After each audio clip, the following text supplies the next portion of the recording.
Bemidbar, Numbers, 4th book, Mosheh, chapter 1.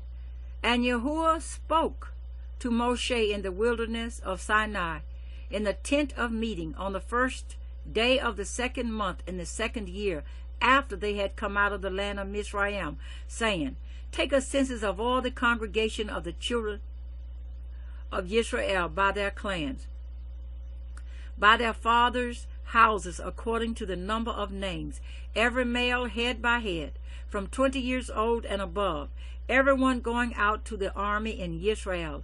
Number them by their divisions, you and Aaron. And a man from every tribe shall be with you, each one the head of his father's house. And these are the names of the men who stand with you: from Reuben, Elishashur, son of Shedeur; from Shimon, Shelumuniel, son of Serashadai; from Yehuda, Nashon, son of Aminadab; from Yeshaka, Issachar; Nethiel, son of Suar; from Zebulun,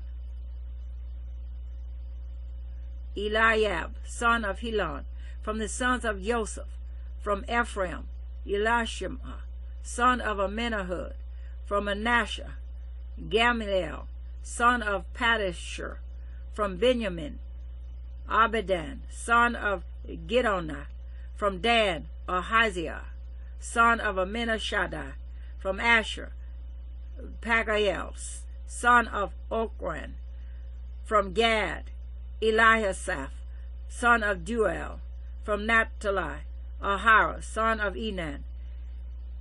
These are the sons called from the congregation, leaders of their fathers, tribes, heads of thousands of Israel.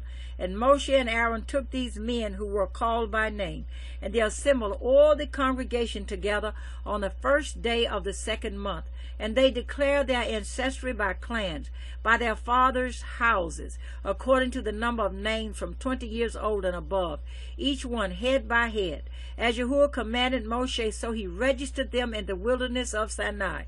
And the children of Reuben, Yisrael's firstborn, their genealogies, by their clans, by their father's house, according to the number of names, every male head by head, from 20 years old and above, everyone going out to the army. Those who were registered of the tribe of Reuben were 46,500. From the children of Shimon, their genealogies by their clans, by their father's house, of those who were registered according to the number of names, every male head by head, from 20 years old and above, everyone going out to the army. Those who were registered of the tribe of Shimon were 59,300. From the children of Gad, their genealogies by their clans, by their father's house, according to the number of names, from 20 years old and above, everyone going out to the army. Those who were registered of the tribe of Gad were 45,650. From the children of Yehuda, their genealogies by their clans, by their father's house, according to the number of names, from 20 years old and above, everyone going out to the army. Those who were registered of the tribe of Yehuda were 74,600. From the children of Issachar, their genealogies by their clans, by their father's house, according to the number of names, from 20 years old and above, everyone going out to the army. Those who were registered of the tribe of Issachar were 54,400. From the children of Zebulun, their genealogies by their clans, by their father's house, according to the number of names, from 20 years old and above, everyone going out to the army. Those who were registered of the tribe of Zebulun were 57,400. From the sons of Joseph, the children of Ephraim, their genealogies by their clans, by their father's house, according to the number of names, from 20 years old and above, everyone going out to the army. Those who were registered of the tribe of Ephraim were 40,500. From the children of Manasseh, their genealogies by their clans, by their father's house, according to the number of names, from 20 years old and above, everyone going out to the army. Those who were registered of the tribe of Manasseh were 32,200. From the children of Benjamin, their genealogies by their clans, by their father's house, according to the number of names, from 20 years old and above, everyone going out to the army. Those who were registered of the tribe of Benjamin were 35,400. From the children of Dan, their genealogies by their clans, by their father's house, according to the number of names, from 20 years old and above, everyone going out to the army. Those who were registered of the tribe of Dan were 62,700.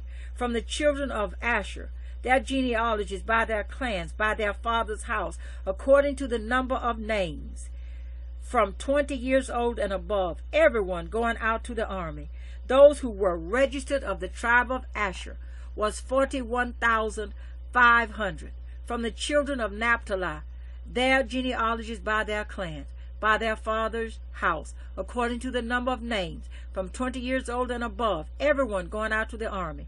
Those who were registered of the tribe of Naphtali were 53,400. These were those registered whom Mosheh and Aaron registered, with the leaders of Yisra'ელ, 12 men, each one of his father's house. And all those that were registered of the children of Israel by their father's house, from 20 years old and above, everyone going out to the army in Israel. All those that were registered were 603,550. But the Levites were not registered among them by their father's tribe, because Yahweh had spoken to Moshe, saying, only the tribe of Levi you do not register, nor take a census of them among the children of Israel. Instead, appoint the Levites over the dwelling place of the witness, over all its furnishings, and over all that belongs to it. They bear the dwelling place and all its furnishings, and they attend to it, and camp around the dwelling place. And when the dwelling place is to go forward, the Levites take it down. And when the dwelling place is to be set up, the Levites set it up. And the stranger who comes near is put to death. And the children of Yisra'eel shall pitch their tents, everyone by his own camp, everyone by his own banner, according to their divisions. But let the Levites camp around the dwelling place of the witness, so that there be no wrath on the congregation of the children of Israel. And the Levites shall guard the duty of the dwelling place of the witness. And the children of Israel did according to all that Yahweh commanded Moshe. So they did. Bemidbar, Numbers chapter 2. And Yahweh spoke to Moshe and to Aaron, saying, the children of Israel are to camp, each one by his own banner, beside the sign of his father's house. Let them camp around the tent of meeting at a distance. And on the east side, towards sunrise, those of the banner of the camp of Yehudah camp according to their divisions. And the leader of the children of Yehudah, Nashon, son of Amminadab, and his army with their registered ones, 74,600. And those camping next to him is the tribe of Issachar. And the leader of the children of Issachar, Nathaniel, son of Zuar, and his army with his registered ones, 54,400. Then the tribe of Zebulun, and the leader of the children of Zebulun, Eliab, son of Helon, and his army with its registered ones, 57,400. Or the registered ones of the camp of Yehudah, according to their divisions, 186,400. These depart first. On the south side, the banner of the camp of Reuben, according to their divisions, and the leader of the children of Reuben, Elitzur, son of Shedar, and his army with its registered ones, 46,400. And those who camped next to him, the tribe of Shimon, and the leader of the children of Shimon, Shelumiel, son of Zurishaddai, and his army with their registered ones, 59,300.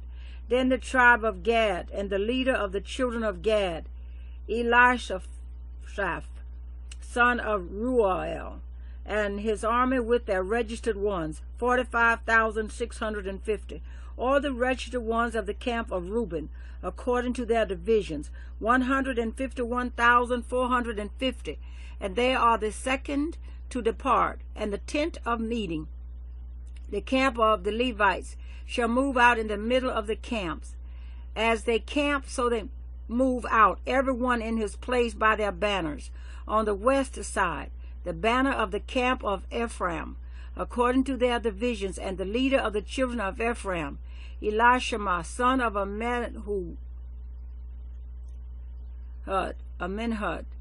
and his army with their registered ones, 40,500. And next to him the tribe of Manasseh, and the leader of the children of Manasseh, Gamliel, son of Pedashur, and his army with their registered ones, 32,200. Then the tribe of Benjamin, and the leader of the children of Benjamin, Abidan, son of Gidoni, and his army with their registered ones, 35,400. Or the registered ones of the camp of Ephraim, according to their divisions, 108,100, and they are the third to depart. On the north side, the banner of the camp of Dan, according to their divisions, and the leader of the children of Dan, Ahiezer, son of Ammishaddai, and his army with their registered ones, 62,700. And those who camp next to him, the tribe of Asher, and the leader of the children of Asher, Pagiel, son of Okran, and his army with their registered ones, 41,500. Then the tribe of Naphtali, and the leader of the children of Naphtali, Ahira, son of Enan, and his army with their registered ones, 53,400. Or the registered ones of the camp of Dan, 157,100. They depart last with their banners. These were registered ones of the children of Yisra'eel by their fathers' houses, all who were registered according to their divisions of the camps, 603,550. But the Levites were not registered among the children of Yisra'eel, as Yahweh commanded Mosheh.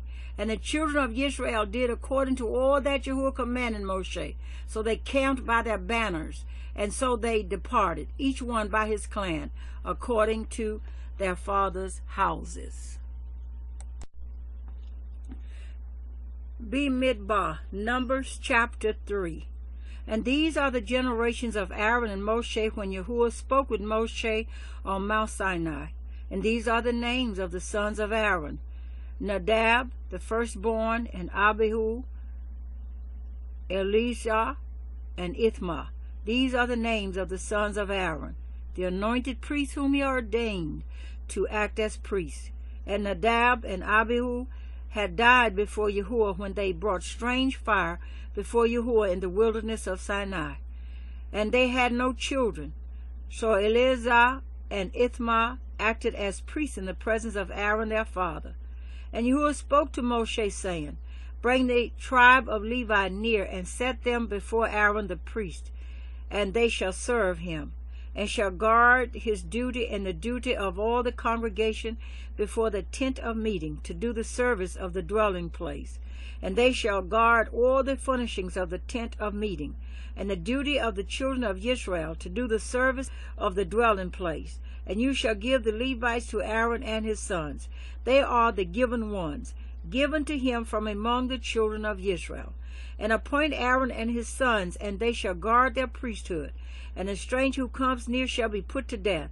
And Yahweh spoke to Moshe, saying, Now, look, I myself have taken the Levites from among the children of Israel, instead of every firstborn who opens the womb among the children of Israel, and the Levites shall be mine, because all the firstborn are mine.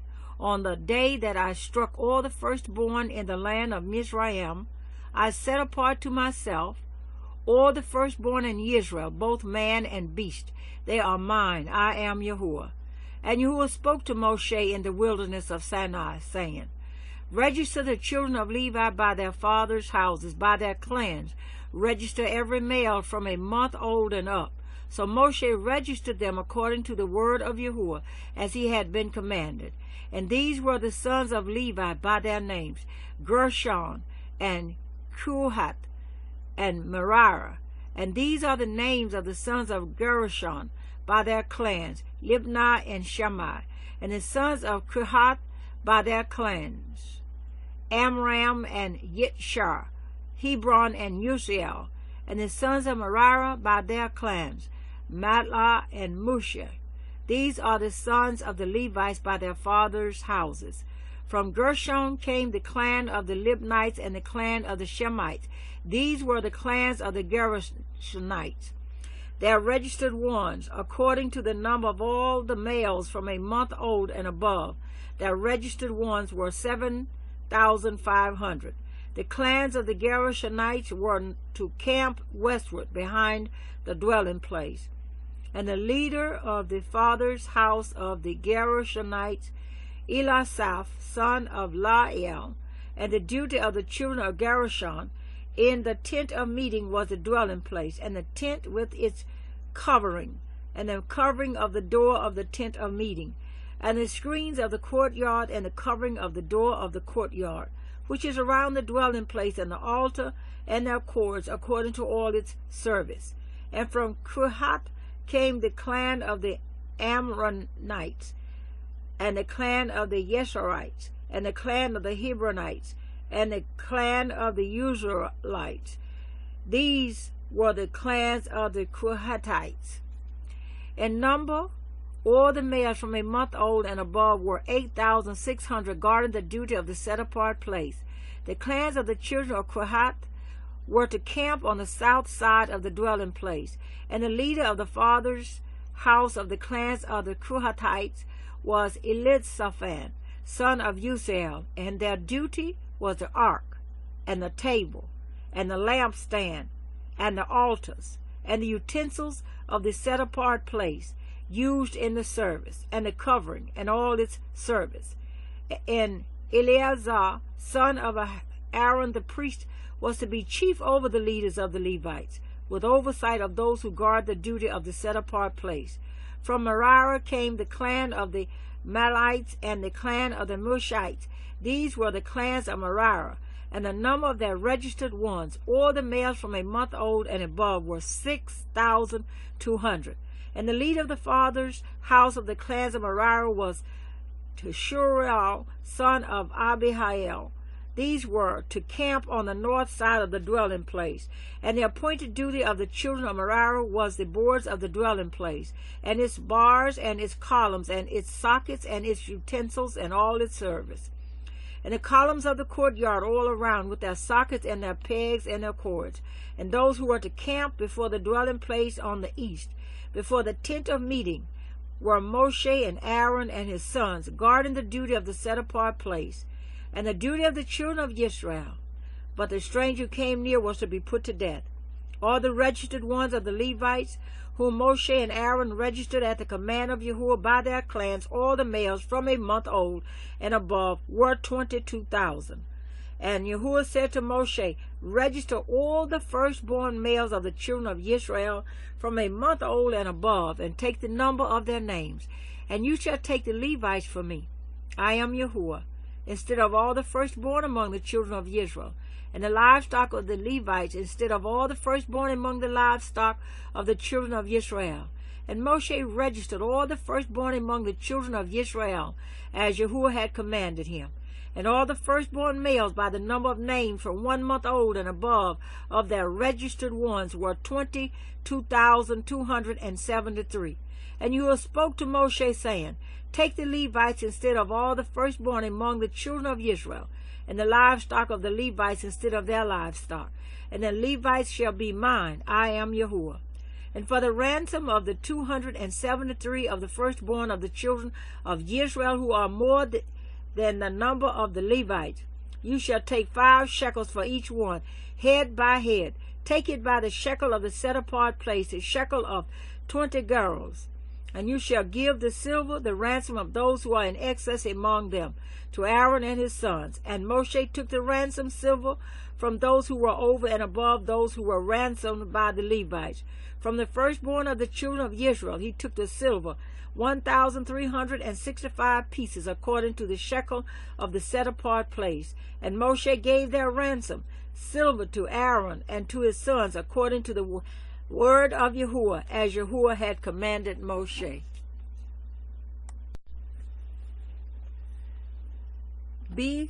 Bemidbar, Numbers chapter 4. And Yehua spoke to Moshe and to Aaron, saying, Take a census of the sons of TORAH from among the children of Levi by their clans, by their father's house, from 30 years old and above, even to 50 years old, all who enter the service to do the work in the tent of meeting.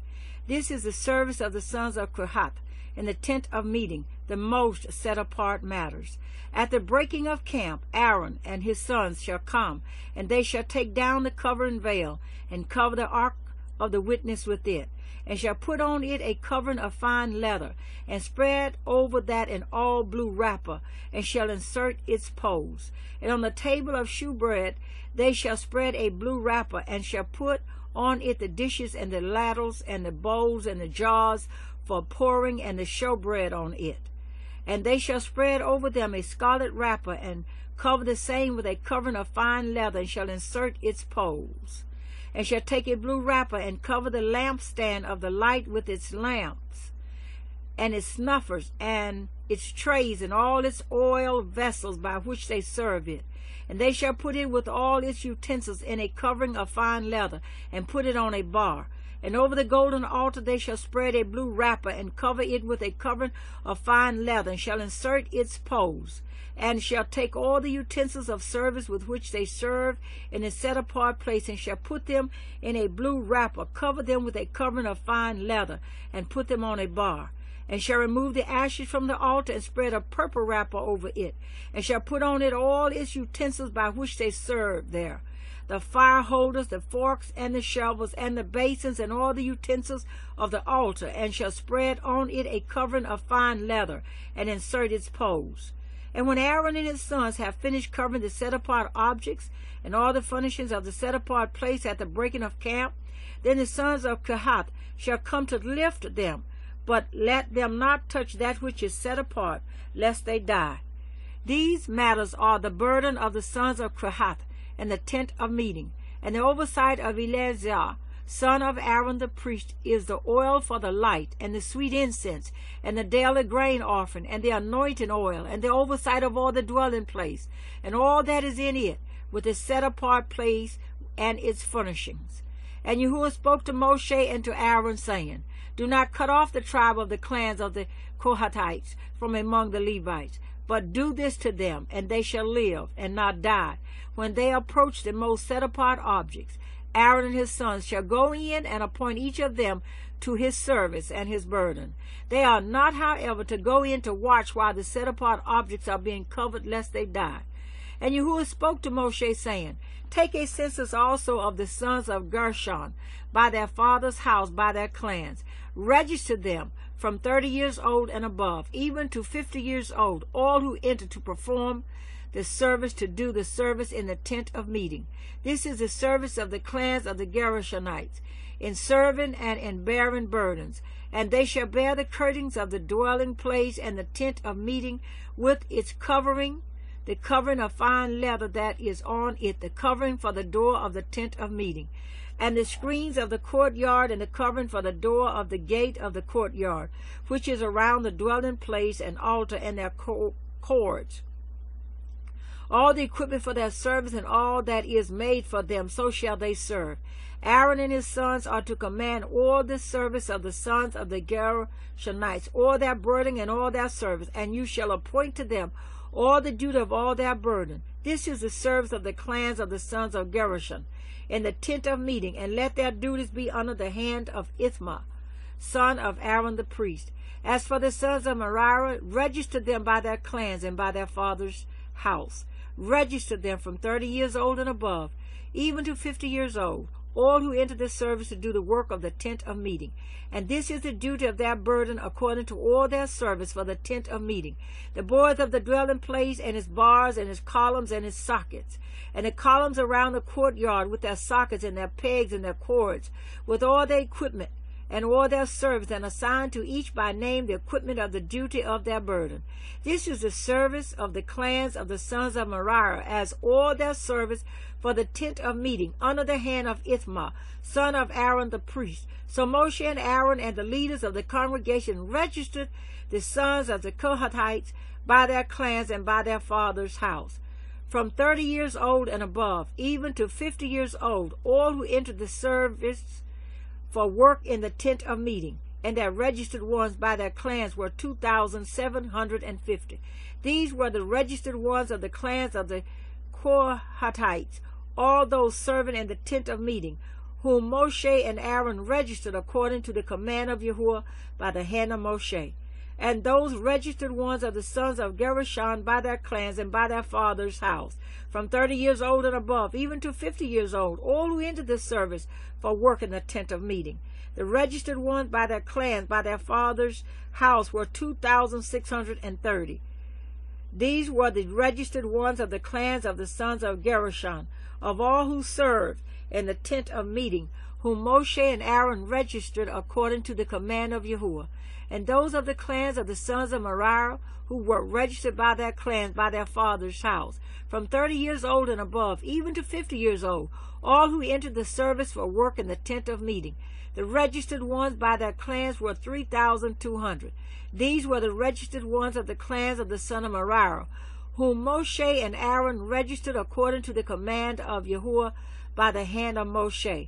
Or the registered ones of the Levites, whom Moshe and Aaron and the leaders of Yisra'ელ registered by their clans and by their fathers' houses, from 30 years old and above, even to 50 years old, all who came to do the work of service and the work of bearing burdens in the tent of meeting.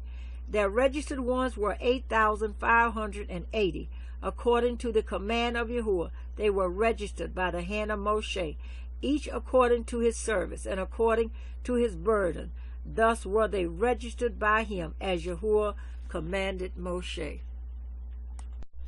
Bemidbar, Numbers chapter 5. And Yahweh spoke to Moshe, saying, Command the children of Israel to send out of the camp every leper, and every one who has a discharge, and whoever becomes defiled for a being. Send out both male and female. Send them outside the camp, so that they do not defile their camps in the midst of which I dwell. And the children of Israel did so, to send them outside the camp, as Yahweh had spoken to Moshe. So the children of Israel did. And Yahweh spoke to Moshe, saying, Speak to the children of Israel, when a man or woman commits any sin that men commit in trespass against Yahweh, and that being is guilty, then they shall confess their sin which they have done, and he shall restore his guilt in its principal, plus 1/5 of it, and give it to whom he has been guilty. But if the man has no relative to restore the guilt to, the guilt which is restored goes to Yahweh, for the priest, in addition to the ram of the atonement with which atonement is made for him. And every contribution of all the set-apart gifts of the children of Israel, which they bring to the priest, becomes his. And every man's set-apart gifts becomes his. Whatever any man gives, the priest becomes his. And Yahweh spoke to Moshe, saying, Speak to the children of Israel, and say to them, When any man's wife turns aside and has committed a trespass against him, and a man has intercourse with her, and it is hidden from the eyes of her husband, and it is concealed that she has defiled herself, and there was no witness against her, nor was she caught. And a spirit of jealousy comes upon him, and he becomes jealous of his wife who has defiled herself, or a spirit of jealousy comes upon him, and he becomes jealous of his wife, although she has not defiled herself. Then the man shall bring his wife to the priest, and he shall bring the offering for her, 1/10 of an ephah of barley flour. He is not to pour oil on it or put frankincense on it, because it is a grain offering of jealousy, an offering for remembering, for bringing crookedness to remembrance. And the priest shall bring her near, and shall make her stand before Yahweh. And the priest shall set apart water in an earthen vessel, and take some of the dust that is on the floor of the dwelling place, and put it into the water. And the priest shall make the woman stand before Yahweh, and shall uncover the woman's head, and put the offering for remembering in her hands, which is the grain offering of jealousy, while the priest holds in his hand the bitter water that brings a curse. And the priest shall make her swear, and say to the woman, If no man has lain with you, and if you have not turned aside to uncleanness under your husband's authority, be free from this bitter water that brings a curse. But if you have turned aside under your husband's authority, and if you have defiled yourself, and some man other than your husband has lain with you, then the priest shall make the woman swear with the oath of the curse. And he shall say to the woman, Yahweh make you a curse and an oath among your people, when Yahweh makes your thigh waste away and your belly swell. And this water that causes the curse shall go into your inward parts, and make your belly swell, and your thigh waste away. And the woman shall say, Amen, Amen. And the priest shall write these curses in a book, and shall wipe them off into the bitter water, and shall make the woman drink the bitter water that brings the curse. And the water that brings the curse shall enter her to become bitter. And the priest shall take the grain offering of jealousy from the woman's hand, and shall weigh this offering before Yahweh, and bring it to the altar. And the priest shall take a hand filled with the offering as its remembrance offering, and burn it on the altar, and afterward make the woman drink the water. And when he has made her drink the water, then it shall be, if she has defiled herself and has committed a trespass against her husband, that the water that brings the curse shall enter her and become bitter, and her belly shall swell, and her thighs shall waste away, and the woman shall become a curse among her people. But if the woman has not defiled herself and is clean, then she shall be clear, and shall conceive children. This is the TORAH of jealousy, when a wife turns aside under her husband's authority and defiles herself, or when a spirit of jealousy comes upon a man, and he becomes jealous of his wife. Then he shall make the woman stand before Yahweh, and the priest shall do to her all this TORAH. And the man shall be clear from crookedness, but the woman bear her crookedness. Bemidbar, Numbers chapter 6. And Yahweh spoke to Mosheh, saying, Speak to the children of Israel, and say to them, When a man or woman does separate by making a vow of a Nazarite to be separate to Yahweh, he separates himself from wine and strong drink. He drinks neither vinegar of wine nor vinegar of strong drink. Neither does he drink any grape juice, nor eat grapes or raisins. All the days of his separation he does not eat whatever is made of the grapevine from seed to skin. All the days of the vow of his separation a razor does not come upon his head, until the days are completed for which he does separate himself to Yahweh. He is set apart.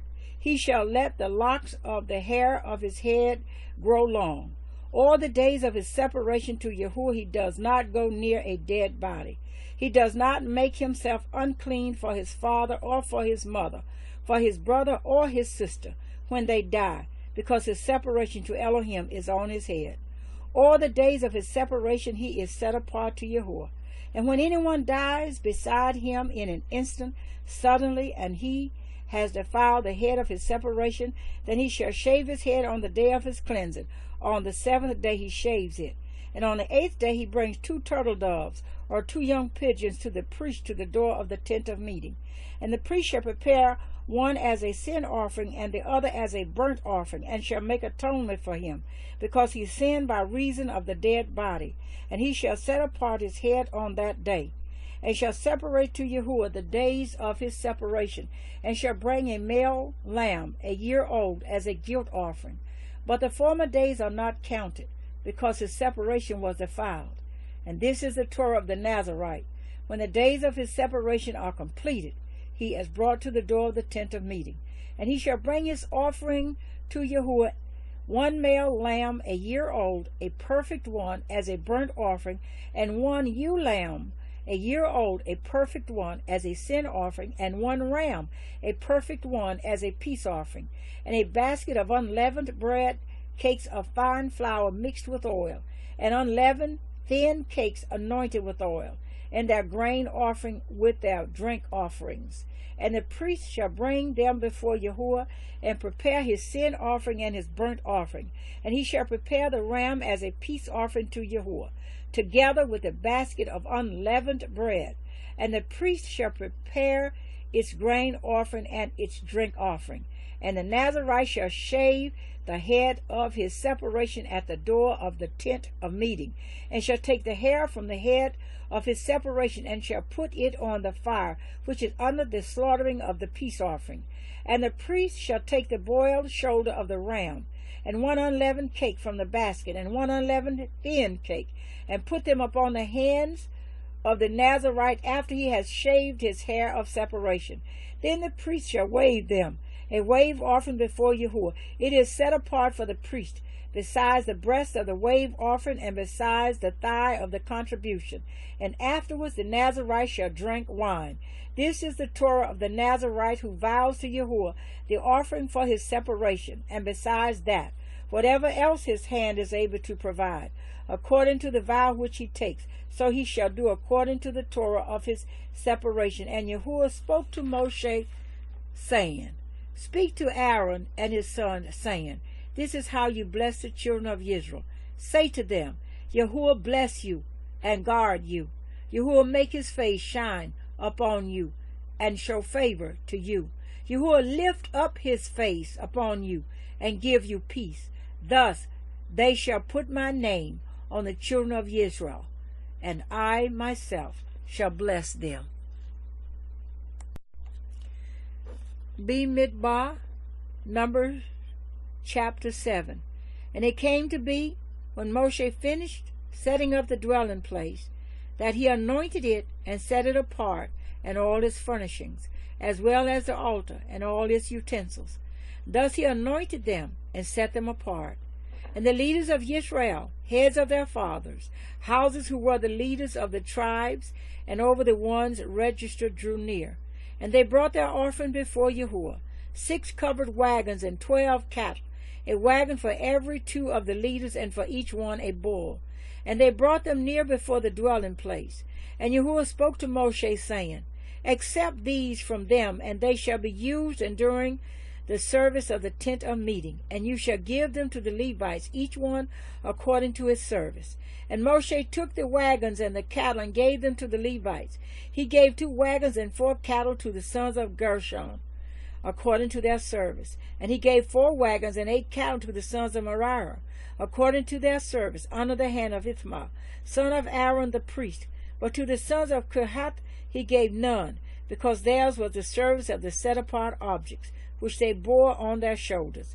And the leaders brought the dedication offering of the altar in the day it was anointed. So the leaders brought their offering before the altar. And Yahweh said to Moshe, Let them bring their offering, 1 leader each day, for the dedication of the altar. And the one who brought his offering on the first day was Nahshon, son of Amminadab, from the tribe of Yehudah. And his offering was 1 silver dish, the weight of which was 130 shekels, 1 silver bowl of 70 shekels, according to the shekel of the set-apart place, both of them filled with fine flour mixed with oil as a grain offering, 1 gold ladle of 10 shekels, filled with incense, 1 young bull, 1 ram, 1 male lamb a year old as a burnt offering, 1 male goat as a sin offering, and as a peace offering 2 cattle, 5 rams, 5 male goats, 5 male lambs a year old. This was the offering of Nahshon, son of Amminadab. On the 2nd day, Nathanael, son of Shua, leader of Issachar, brought near.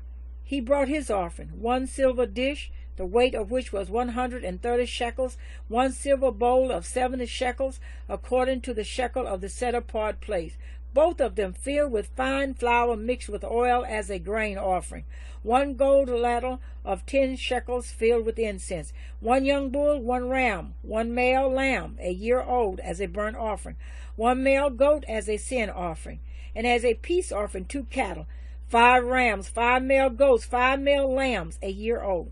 This was the offering of Nathanael, son of Shua. On the third day, Eliab, son of Helon, leader of the children of Zebulun. His offering was 1 silver dish, the weight of which was 130 shekels, 1 silver bowl of 70 shekels, according to the shekel of the set-apart place, both of them filled with fine flour mixed with oil as a grain offering, 1 gold ladle of 10 shekels filled with incense, 1 young bull, 1 ram, 1 male lamb, a year old, as a burnt offering, 1 male goat as a sin offering, and as a peace offering 2 cattle, 5 rams, 5 male goats, 5 male lambs, a year old. This was the offering of Eliab, son of Helon. On the 4th day, Eliezer, son of Shadiah, leader of the children of Reuben. His offering was 1 silver dish, the weight of which was 130 shekels, 1 silver bowl of 70 shekels, according to the shekel of the set-apart place, both of them filled with fine flour mixed with oil as a grain offering, 1 gold ladle of 10 shekels filled with incense, 1 young bull, 1 ram, 1 male lamb a year old as a burnt offering, 1 male goat as a sin offering, and as a peace offering 2 cattle, 5 rams, 5 male goats, 5 male lambs a year old. This was the offering of Eliezer, son of Shadiah. On the 5th day, Shelumiel, son of Shadiah, leader of the children of Shimon. His offering was 1 silver dish, the weight of which was 130 shekels, 1 silver bowl of 70 shekels, according to the shekel of the set-apart place, both of them filled with fine flour mixed with oil as a grain offering, 1 gold ladle of 10 shekels filled with incense, 1 young bull, 1 ram, 1 male lamb a year old as a burnt offering, 1 male goat as a sin offering, and as a peace offering 2 cattle, 5 rams, 5 male goats, 5 male lambs a year old. This was the offering of Shelumiel, son of Shurishadiah. On the 6th day, Elishasaph, son of Duel, leader of the children of Gad. His offering was 1 silver dish, the weight of which was 130 shekels, 1 silver bowl of 70 shekels, according to the shekel of the set-apart place, both of them filled with fine flour mixed with oil as a grain offering, 1 gold ladle of 10 shekels filled with incense, 1 young bull, 1 ram, 1 male lamb a year old as a burnt offering, 1 male goat as a sin offering, and as a peace offering 2 cattle, 5 rams, 5 male goats, 5 male lambs a year old. This was the offering of Eliasaph, son of Duel. On the 7th day, Elishama, son of Amihud, leader of the children of Ephraim. His offering was 1 silver dish, the weight of which was 130 shekels, 1 silver bowl of 70 shekels, according to the shekel of the set-apart place, both of them filled with fine flour mixed with oil as a grain offering, 1 gold ladle of 10 shekels, filled with incense, 1 young bull, 1 ram, 1 male lamb a year old as a burnt offering, 1 male goat as a sin offering, and as a peace offering 2 cattle, 5 rams, 5 male goats, 5 male lambs a year old. This was the offering of Elishama, son of Amihud. On the 8th day, Gamliel, son of Padashur, leader of the children of Manasseh. His offering was 1 silver dish, the weight of which was 130 shekels, 1 silver bowl of 70 shekels, according to the shekel of the set-apart place, both of them filled with fine flour mixed with oil as a grain offering, 1 gold ladle of 10 shekels, filled with incense, 1 young bull, 1 ram, 1 male lamb a year old as a burnt offering, 1 male goat as a sin offering, and as a peace offering 2 cattle, 5 rams, 5 male goats, 5 male lambs a year old. This was the offering of Gamliel, son of Pedashur. On the 9th day, Abidan, son of Gidonah, leader of the children of Benjamin. His offering was 1 silver dish, the weight of which was 130 shekels, 1 silver bowl of 70 shekels, according to the shekel of the set-apart place, both of them filled with fine flour mixed with oil as a grain offering, 1 gold ladle of 10 shekels filled with incense, 1 young bull, 1 ram, 1 male lamb a year old as a burnt offering, 1 male goat as a sin offering, and as a peace offering 2 cattle, 5 rams, 5 male goats, 5 male lambs, a year old. This was the offering of Abidan, son of Gidoni. On the 10th day of Ahaziah, son of Ammishaddai, leader of the children of Dan. His offering was 1 silver dish, the weight of which was 130 shekels, 1 silver bowl of 70 shekels, according to the shekel of the set-apart place, both of them filled with fine flour mixed with oil as a grain offering, 1 gold ladle of 10 shekels filled with incense, 1 young bull, 1 ram, 1 male lamb a year old as a burnt offering, 1 male goat as a sin offering, and as a peace offering, 2 cattle, 5 rams, 5 male goats, 5 male lambs a year old. This was the offering of Ahaziah, son of Ammishaddai. On the 11th day, Pagiel, son of Okran, leader of the children of Asher. His offering was 1 silver dish, the weight of which was 130 shekels, 1 silver bowl of 70 shekels, according to the shekel of the set-apart place, both of them filled with fine flour mixed with oil as a grain offering, 1 gold ladle of 10 shekels filled with incense, 1 young bull, 1 ram, 1 male lamb a year old as a burnt offering, 1 male goat as a sin offering, and as a peace offering, 2 cattle, 5 rams, 5 male goats, 5 male lambs a year old. This was the offering of Pagiel, son of Okran. On the 12th day, Ahara, son of Enan, leader of the children of Naphtali. His offering was 1 silver dish, the weight of which was 130 shekels, 1 silver bowl of 70 shekels, according to the shekel of the set-apart place, both of them filled with fine flour mixed with oil as a grain offering, 1 gold ladle of 10 shekels filled with incense, 1 young bull, 1 ram, 1 male lamb a year old as a burnt offering, 1 male goat as a sin offering, and as a peace offering, 2 cattle, 5 rams, 5 male goats, 5 male lambs a year old. This was the offering of Ahara, son of Enan. This was the dedication of the altar from the leaders of Yisra'eel when it was anointed. 12 silver dishes, 12 silver bowls, 12 gold ladles. Each silver dish was 130 shekels, and each bowl 70 shekels. All the silver of the vessels was 2,400 shekels, according to the shekel of the set-apart place. The 12 gold ladles filled with incense was 10 shekels each, according to the shekel of the set-apart place. All the gold of the ladles was 120 shekels. All the cattle for the burnt offering were 12 young bulls, the rams 12, the male lambs a year old 12, with their grain offering, and the male goats as a sin offering 12. And all the cattle for the peace offerings were 24 bulls, the rams 60, the male goats 60, the lambs a year old 60. This was the dedication of the altar after it was anointed. And when Mosheh went into the tent of meeting to speak with him, he heard the voice of one speaking to him from above the lid of atonement that was on the ark of the witness, from between the 2 cherubim. Thus he spoke to him. Bemidbar, Numbers chapter 8. And Yahweh spoke to Mosheh, saying, Speak to Aaron and say to him, When you set up the lamps, let the 7 lamps give light in front of the lampstand. And Aaron did so. He set up the lamps to face toward the front of the lampstand, as Yahweh commanded Mosheh. And this is the work of the lampstand, beaten work of gold from its base to its blossoms. It is beaten work, according to the pattern which Yahweh had shown Mosheh. So he made the lampstand. And Yahweh spoke to Mosheh, saying, Take the Levites from among the children of Yisra'eel, and you shall cleanse them. And do this to them to cleanse them.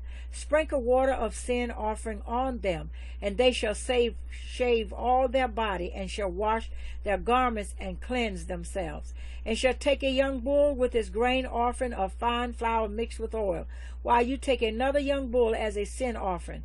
And you shall bring the Levites before the tent of meeting, and you shall assemble all the congregation of the children of Yisrael. And you shall bring the Levites before Yahweh, and the children of Yisrael shall lay their hands on the Levites, and Aaron shall wave the Levites before Yahweh, a wave offering from the children of Yisra'ელ. So shall they be for doing the service of Yahweh. And the Levites shall lay their hands on the heads of the young bulls, and one shall be prepared as a sin offering, and the other as a burnt offering to Yahweh, to make atonement for the Levites. And you shall have the Levites stand before Aaron and his sons, and then wave them a wave offering to Yahweh. Thus you shall separate the Levites from among the children of Yisra'엘, and the Levites shall be mine. Then after that the Levites shall go in to do service in the tent of meeting, when you have cleansed them and waved them as a wave offering. For they are given ones, given to me from among the children of Yisra'el. I have taken them for myself instead of all who open the womb, the firstborn of all the children of Yisra'el. For all the firstborn among the children of Yisra'el are mine, both man and beast. On the day that I smote all the firstborn in the land of Mitsrayim, I set them apart unto myself. And I have taken the Levites instead of all the firstborn of the children of Yisra'el. And I have given the Levites as a gift to Aaron and his sons from among the children of Yisrael, to do the service of the children of Yisrael in the tent of meeting, and to make atonement for the children of Yisrael, that there be no plague among the children of Yisrael, when the children of Yisrael come near the set-apart place. Thus Mosheh and Aaron and all the congregation of the children of Israel did to the Levites according to all that Yahweh commanded Mosheh concerning the Levites. So the children of Israel did to them, and the Levites cleansed themselves and washed their garments, and Aaron waved them a wave offering before Yahweh, and Aaron made atonement for them to cleanse them. Then after that the Levites went in to do their service in the tent of meeting before Aaron and his sons, as Yahweh commanded Mosheh concerning the Levites, so they did to them. And Yahweh spoke to Mosheh, saying, This applies to the Levites from 25 years old and above. Let him come into active service in the service of the tent of meeting. And at the age of 50 years they retire from active service of the service and serve no more. But they shall attend with their brothers in the tent of meeting to guard the duty, but shall do no service. Thus you shall do to the Levites regarding their duties. Bemidbar, Numbers chapter 9. And Yahweh spoke to Mosheh in the wilderness of Sinai in the first month of the second year, after they had come out of the land of Mitsrayim, saying, Now let the children of Israel perform the Passover at its appointed time, on the 14th day of this month, between the evenings. Perform it at its appointed time. According to all its laws and right rulings, you perform it. And Moshe spoke to the children of Israel to perform the Passover. So they performed the Passover on the 14th day of the first month, between the evenings in the wilderness of Sinai, according to all that Yahweh commanded Moshe. So the children of Israel did. But there were men who were defiled for a being of a man, so that they were not able to perform the Passover on that day. So they came before Moshe and Aaron that day. And those men said to him, We are defiled for the being of a man. Why are we withheld from bringing near the offering of Yahweh at its appointed time among the children of Israel? And Moshe said to them, Wait, let me hear what Yahweh commands concerning you. And Yahweh spoke to Moshe, saying, Speak to the children of Israel, saying, When any male of you or your generations is unclean for a being or is far away on a journey, he shall still perform the Passover of Yahweh. On the 14th day of the second month, between the evenings they perform it. With unleavened bread and bitter herbs they eat it. They do not leave of it until morning, and they do not break a bone of it. According to all the laws of the Passover they perform it. But the man who is clean and is not on a journey and has failed to perform the Passover, that same being shall be cut off from among the people, because he did not bring the offering of Yahweh at its appointed time. That man bears his sin. And when a stranger sojourns among you, then he shall perform the Passover of Yahweh. He shall do so according to the law of the Passover and according to its right ruling. You have one law, both for the stranger and the native of the land. And on the day that the dwelling place was raised up, the cloud covered the dwelling place, the tent of the witness. From evening until morning it was above the dwelling place, like the appearance of fire. Thus it was continually. The cloud covered it by day, and the appearance of fire by night. And whenever the cloud was taken up from above the tent, after that the children of Yisra'eel would depart, and in the place where the cloud dwelt, there the children of Yisra'eel would camp. At the command of Yehua the children of Yisra'eel departed, and at the command of Yehua they camped. They remained camped as long as the cloud dwelt above the dwelling place. Even when the cloud lingered many days above the dwelling place, the children of Yisra'eel guarded the charge of Yehua and did not depart. And so it was when the cloud was above the dwelling place a few days, according to the command of Yehua they camped, and according to the command of Yehua they would depart. And so it was when the cloud dwelt only from evening until morning. When the cloud was taken up in the morning, then they departed, whether by day or by night. Whenever the cloud was taken up, they departed, whether 2 days or a month or a year, that the cloud lingered above the dwelling place to dwell upon it. The children of Yisrael camped and did not depart. But when it was taken up, they departed. At the command of Yehua, they camped, and at the command of Yehua, they departed. They guarded the charge of Yehua, at the command of Yehua, by the hand of Mosheh. Bemidbar, Numbers chapter 10. And Yehua spoke to Mosheh, saying, Make 2 silver trumpets for yourself. Make them of beaten work, and you shall use them for calling the congregation and for breaking camp. And when they blow both of them, all the congregation shall meet before you at the door of the tent of meeting. And if they blow one, then the leaders, the heads of the thousands of Yisrael, shall gather to you. And when you blow a shout, the camps that lie on the east side shall depart. And when you blow a shout the second time, then the camps that lie on the south side shall depart. They blow a shout for them to depart. And when the assembly is to be assembled, you blow, but do not shout. And the sons of Aaron the priest blow with the trumpets, and it shall be to you for a law forever throughout your generations. And when you go into battle in your land against the enemy that distresses you, then you shall shout with the trumpets, and you shall be remembered before Yehua your Elohim, and you shall be saved from your enemies. And in the day of your gladness, and in your appointed times, and at the beginning of your months, you shall blow the trumpets over your burnt offerings and over your peace offerings, and they shall be a remembrance for you before your Elohim. I am Yehua your Elohim. And it came to be on the 20th day of the 2nd month, in the 2nd year, that the cloud was taken up from above the dwelling place of the witness. And the children of Israel departed, setting out from the wilderness of Sinai, and the cloud dwelt on it in the wilderness of Paran. Thus they departed the first time according to the command of Yehua by the hand of Mosheh. And the banner of the camp of the children of Yehuda departed first according to their divisions. And over their army was Nashon, son of Amminadab. And over the army of the tribe of the children of Issachar was Nathaniel, son of Zerah. And over the army of the tribe of the children of Zebulun was Eliab, son of Helon. And the dwelling place was taken down. And the sons of Gershon and the sons of Merari departed, bearing the dwelling place. And the banner of the camp of Reuben departed according to their divisions. And over their army was Elizur, son of Shedeur. And over the army of the tribe of the children of Shimon was Shelumiel, son of Sarushadai.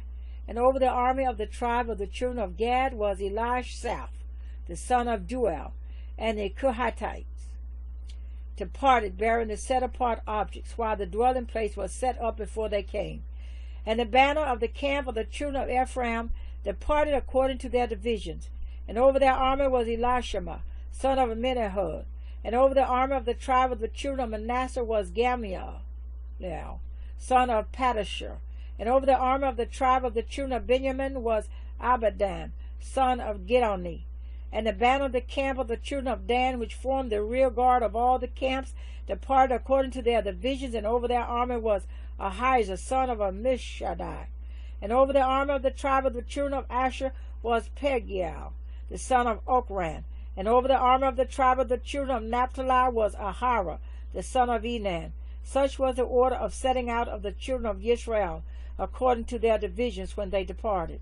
And Mosheh said to Hobab, the son of Ruel, the Midianite, Moshe's father-in-law, we are setting out for the place of which Yahweh said, I give it to you.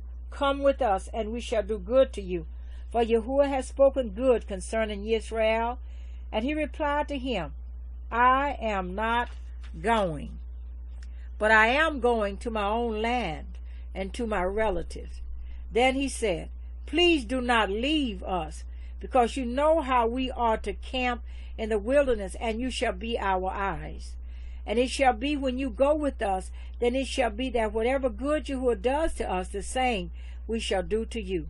So they set out from the mountain of Yahweh on a journey of 3 days. And the ark of the covenant of Yahweh went before them for the 3 days' journey to seek out a resting place for them.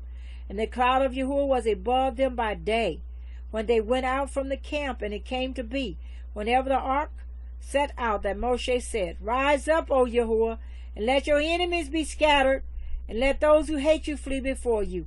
And when it rested, he said, Return, O Yahweh, to the countless thousands of Yisra'eel. Bemidbar, Numbers chapter 11. And it came to be, when the people were as complainers, it was evil in the ears of Yahweh. And Yahweh heard it, and his displeasure burned. And the fire of Yahweh burned among them, and consumed those in the outskirts of the camp. And the people cried out to Moshe, prayed to Yahweh, and the fire died down. Then he called the name of the place TORAH, because the fire of Yahweh had burned among them.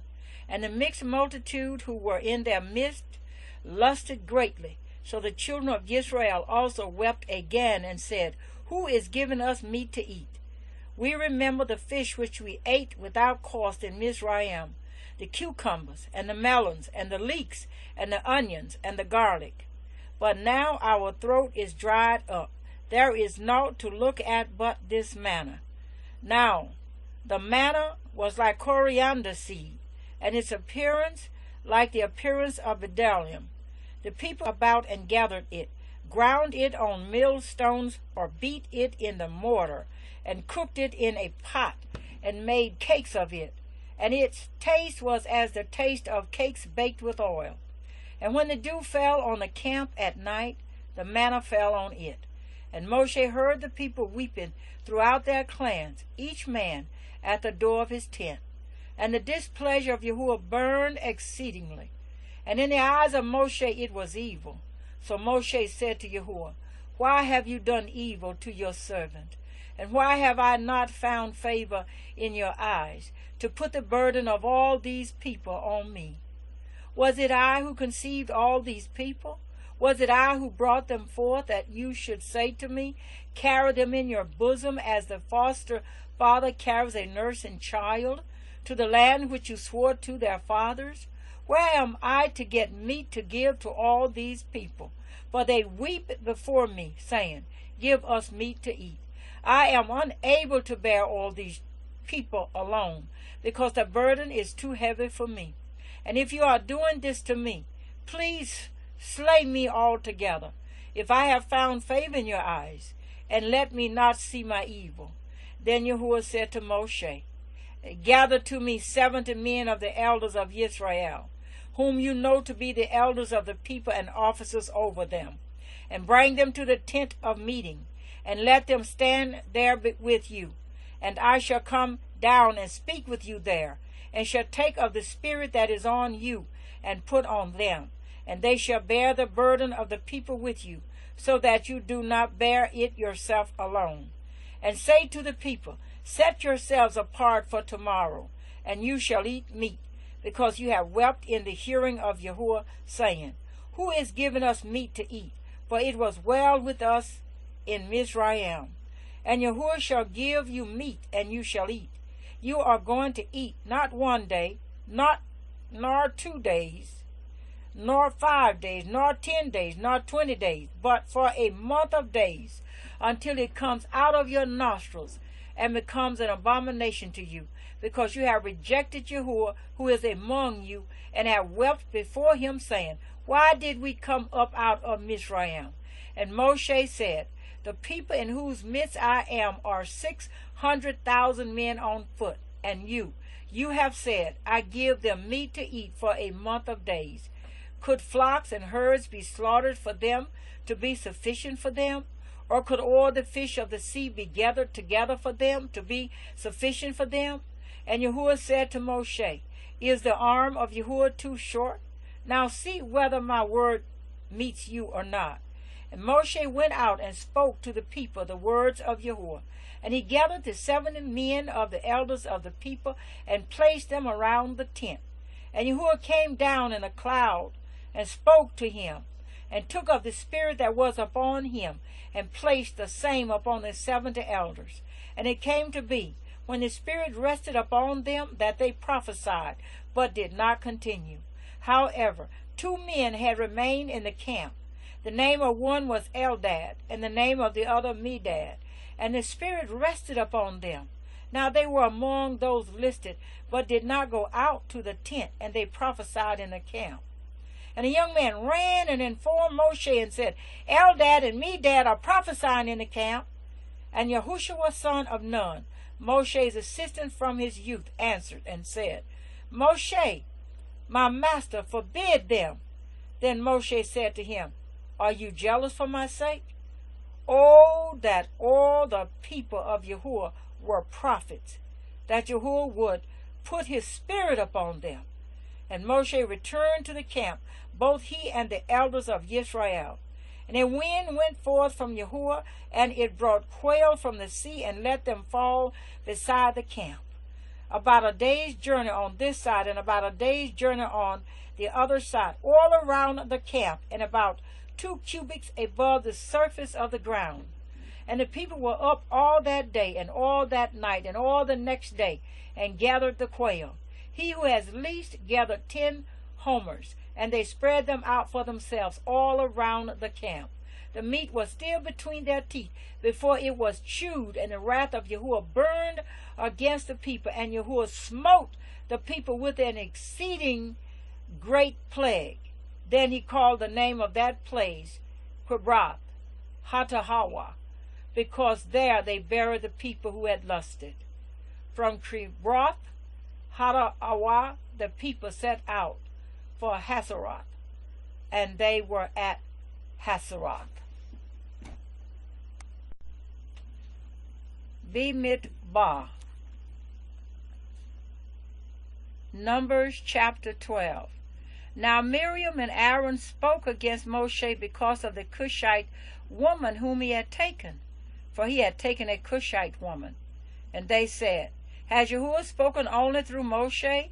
Has he not also spoken through us? And Yahuwah heard it. And the man Mosheh was very humble, more than all men who were on the face of the earth. And suddenly Yahuwah said to Mosheh and Aaron and Miriam, You 3, come out to the tent of meeting.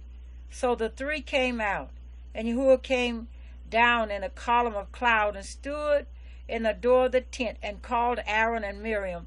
And they both went forward. And he said, Hear now my words. If your prophet is of Yahuwah, I make myself known to him in a vision, and I speak to him in a dream. Not so with my servant Mosheh. He is trustworthy in all my house. I speak with him plainly and not in riddles, and he sees the form of Yahuwah. So why were you not afraid to speak against my servant Mosheh? And the displeasure of Yahuwah burned against them, and he left. And the cloud turned away from above the tent, and look, and Aaron turned toward Miriam, and look, a leper. And Aaron said to Mosheh, O my master, please do not hold against us the sin in which we have done foolishly, and in which we have sinned. Please do not let her be as one dead when coming out of its mother's womb, with our flesh half consumed. And Moshe cried out to Yahweh, saying, O El, please heal us, please.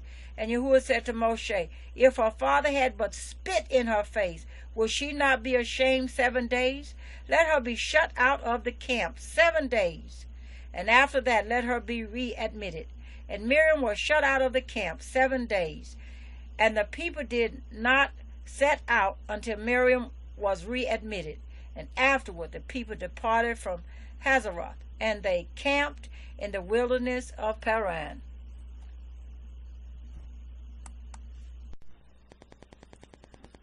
Bemidbar, Numbers chapter 13. And Yahweh spoke to Moshe, saying, send men to spy out the land of Canaan, which I am given to the children of Yisra'ელ. Send one man from each tribe of their fathers, every one a leader among them. And by the command of Yahweh, Moshe sent them from the wilderness of Paran, all of them men who were heads of the children of Yisra'el. And these were their names: from the tribe of Reuben, Shemua, son of Zachor; from the tribe of Shimon, Shaphat, son of Horah; from the tribe of Yehuda, Caleb, son of Jephunneh; from the tribe of Issachar, Yigal, son of Joseph; from the tribe of Ephraim, Hoshea, son of Nun; from the tribe of Benjamin, Palti, son of Raphu; from the tribe of Zebulun, Gadiel, son of Zodi; from the tribe of Joseph; from the tribe of Manasseh, Gadai, son of Susa; from the tribe of Dan, Amiel, son of Gamaliel; from the tribe of Asher, Shethar, son of Michael; from the tribe of Naphtali, Nabai, son of Usa; from the tribe of Gad, Geuel, son of Makkah. These are the names of the men whom Moshe sent to spy out the land. And Moshe called Hoshea, the son of Nun, Yahushua. And Moshe sent them to spy out the land of Canaan, and said to them, go up here unto the south, and go up to the mountains, and see what the land is like, and the people who dwell in it, whether strong or weak, whether few or many, and whether the land they dwell in is good or evil, whether the cities they inhabit are in camps or strongholds, and whether the land is rich or poor, and whether there are forests there or not. And you shall be strong, and bring some of the fruit of the land. Now the time was the season of the first fruits of grapes. So they went up and spied out the land from the wilderness of Sin as far as Rehob, near the entrance of Hamath. And they went up through the south and came to Hebron. And Ahaman, Shushai, and Talmai, the descendants of Enoch, were there. Now Hebron had been built 7 years before Zoan in Mitsrayim. And they came to the Wadi Eshcol, and cut down from there a branch with one cluster of grapes. And they bore it between two of them on a pole, also of the pomegranates and of the figs. That place was called the Wadi Eshcol, because of the cluster which the men of Yisrael cut down from there. And they returned from spying out the land after 40 days. And they went and came to Moshe and Aaron and all the congregation of the children of Yisrael in the wilderness of Paran, at Kadesh. And they brought back word to them, and to all the congregation showed them the fruit of the land. And they reported to him and said, we went to the land where you sent us, and truly it flows with milk and honey, and this is its fruit. But the people who dwell in the land are strong, and the cities are walled, very great. And we see the descendants of Enoch there too. The Amalekites dwell in the land of the south, while the Hittites and the Jebusites and the Amorites dwell in the mountains. And the Canaanites dwell by the sea and along the banks of the Jordan. And Caleb silenced the people before Moshe and said, let us go up at once and take possession, for we are certainly able to overcome it. But the men who had gone up with him said, we are not able to go up against the people, for they are stronger than we. And they gave the children of Israel an evil report of the land which they had spied out, saying, The land through which we have gone as spies is a land eating up its inhabitants, and all the people whom we saw in it are men of great size. And we saw there the Nephilim, sons of Enoch, of the Nephilim, and we were like grasshoppers in our own eyes, and so we were in their eyes. Bemidbar, Numbers chapter 14. Then all the congregation lifted up their voices and cried, and the people wept that night. And all the children of Yisra'ელ grumbled against Mosheh and against Aaron, and all the congregation said to them, if only we had died in the land of Mitsrayim, or if only we had died in this wilderness. And why is Yahweh bringing us to this land to fall by the sword, that our wives and children should become a prey? Would it not be better for us to turn back to Mitsrayim? And they said to each other, let us appoint a leader, and let us turn back to Mitsrayim. Then Mosheh and Aaron fell on their faces before all the assembly of the congregation of the children of Yisra'eel. And Yahushua son of Nun and Caleb son of Jephunneh, who were among those who had spied out the land, tore their garments. And they spoke to all the congregation of the children of Israel, saying, the land we passed through to spy out is an exceedingly good land. If Yahuwah has delighted in us, then he shall bring us into this land and give it to us, a land which is flowing with milk and honey. Only do not rebel against Yahuwah, nor fear the people of the land, for they are our bread. Their defense has turned away from them, and Yahuwah is with us. Do not fear them. But all the congregation said to stone them with stones. Then the esteem of Yahuwah appeared in the tent of meeting before all the children of Yisrael. And Yahuwah said to Mosheh, how long shall I be scorned by these people, and how long shall I not be trusted by them, with all the signs which I have done in their midst? Let me smite them with the pestilence and disinherit them, and make of you a nation greater and mightier than they. And Mosheh said to Yahuwah, then the Mizrahites shall hear it, for by your power you brought these people up from their midst. And they shall say to the inhabitants of this land, they have heard that you, Yahuwah, are in the midst of these people, that you, Yahuwah, are seen eye to eye, and that your cloud stands above them. And you go before them in a column of cloud by day, and in a column of fire by night. Now if you shall kill these people as one man, then the nations which have heard of your report shall speak, saying, because Yahuwah was not able to bring this people to the land which he swore to give them, therefore he killed them in the wilderness. And now I pray, let the power of Yahuwah be great, as you have spoken, saying, Yahuwah is patient and of great kindness, forgiving crookedness and transgression, but by no means leaving unpunished, visiting the crookedness of the fathers on the children to the third and fourth generation. Please forgive the crookedness of this people, according to the greatness of their kindness, as you have forgiven this people from Mizrayim even until now. And Yahuwah said, I shall forgive according to your word. But truly, as I live, and all the earth is filled with the esteem of Yahuwah, for none of these men who have seen my esteem and the signs which I did in Mizrayim and in the wilderness, and have tried me now these 10 times, and have disobeyed my voice, shall see the land of which I swore to their fathers. Nor any of those who scorn me see it. But my servant Caleb, because he has a different spirit in him and has followed me completely, I shall bring into the land where he went, and his seed shall inherit it. Since the Amalekites and the Canaanites are dwelling in the valley, turn back tomorrow and set out into the wilderness by the way of the Sea of Reeds. And Yahuwah spoke to Mosheh and to Aaron, saying, how long shall this evil congregation have this grumbling against me? I have heard the grumblings which the children of Yisrael are grumbling against me. Say to them, As I live, declares Yahweh, as you have spoken in my hearing, so do I to you. The carcasses of you have grumbled against me are going to fall in this wilderness, all of you who were registered according to your entire number, from 20 years old and above. None of you except Caleb, son of Jephunneh, and Yahushua, son of Nun, shall enter the land which I swore I would make you dwell in.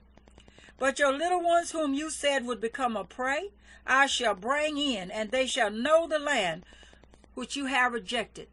But as for you, your carcasses are going to fall in this wilderness, and your sons shall be wanderers in the wilderness 40 years, and shall bear your whorings until your carcasses are consumed in the wilderness. According to the number of the days in which you spied out the land, 40 days, a day for a year, a day for a year, you are to bear your crookedness 40 years, and you shall know my breaking off. I am Yahuwah, I have spoken. I shall do this to all this evil congregation who are meeting against me. In this wilderness they are consumed, and there they die. And the men whom Mosheh sent to spy out the land, who returned and made all the congregation grumble against him by bringing an evil report of the land. Even those men who brought the evil report about the land died by the plague before Yahuwah. Of those men who went to spy out the land, only Yahushua, son of Nun, and Caleb, son of Jephunneh, remained alive. And when Mosheh spoke these words to all the children of Yisra'ელ, the people mourned greatly, and they rose up early in the morning and went up to the top of the mountain, saying, Yes, we have indeed sinned, but we shall go up to the place which Yahuwah had spoken of. And Mosheh said, Why do you now transgress the command of Yahuwah, since it does not prosper? Do not go up, lest you be smitten by your enemies, for Yahuwah is not in your midst. Because the Amalekites and the Canaanites are there before you, and you shall fall by the sword, because you have turned away from Yahuwah. Yahuwah is not with you. But they presume to go up to the mountaintop. But neither the ark of the covenant of Yahuwah nor Mosheh left the camp. So the Amalekites and the Canaanites who dwelt in that mountain came down and smote them and beat them down, even to Hormah. Bemidbar, Numbers, chapter 15.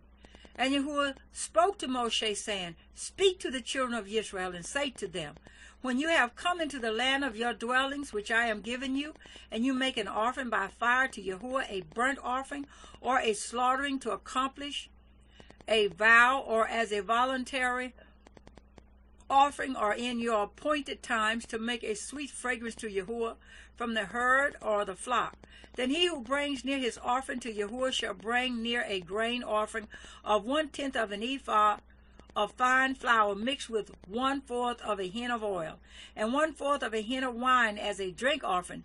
You prepare with the burnt offering or the slaughtering for each lamb. Or for a ram you prepare as a grain offering 2/10 of an ephah of fine flour mixed with 1/3 of a hin of oil. And as a drink offering you bring 1/3 of a hin of oil as a sweet fragrance to Yahuwah. And when you prepare a young bull as a burnt offering or as a slaughtering to accomplish a vow or as a peace offering to Yahuwah, then shall be brought with the young bull a grain offering of 3/10 of an ephah of fine flour mixed with half a hin of oil. And bring as a drink offering half a hin of wine as an offering made by fire, a sweet fragrance to Yahuwah. This is what is done for each young bull, for each ram, or for each lamb or young goat, according to the number that you prepare. So you do for each one according to their number. Let all who are native do so with them, in bringing near an offering made by fire, a sweet fragrance to Yahuwah. And when a stranger sojourns with you, or whoever is among you throughout your generations, and would make an offering made by fire, a sweet fragrance to Yahuwah, as you do, so he does. One law is for you of the assembly and for the stranger who sojourns with you, a law forever throughout your generations. As you also is the stranger before Yahweh. One Torah and one right ruling is for you and for the stranger who sojourns with you.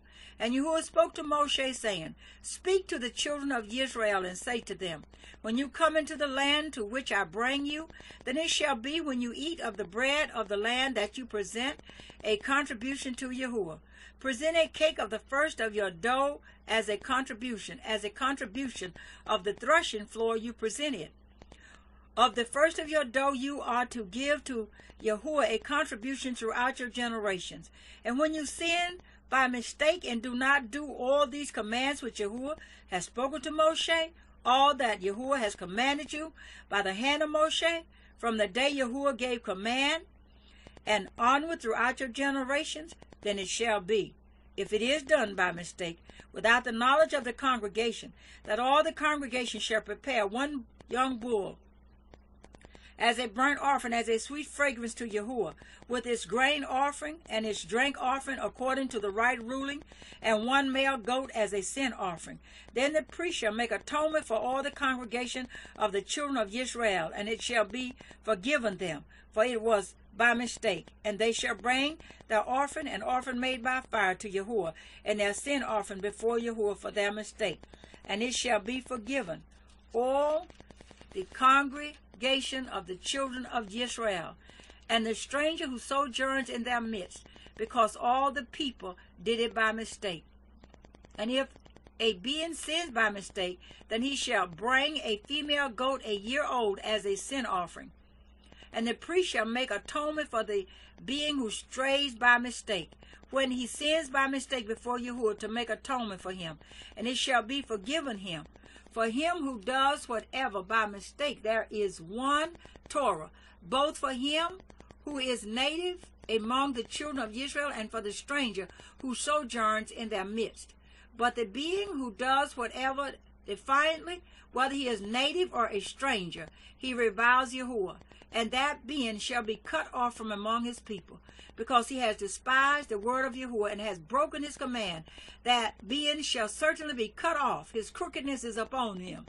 And while the children of Israel were in the wilderness, they found a man gathering sticks on the Sabbath day. And those who found him gathering sticks brought him to Moshe and to Aaron and to all the congregation. And they put him in under guard, because it had not been declared what should be done to him. And Yahuwah said to Moshe, the man shall certainly be put to death. All the congregation stoning him with stones outside the camp. And all the congregation brought him outside the camp and stoned him with stones, as Yahuwah commanded Moshe. And he died.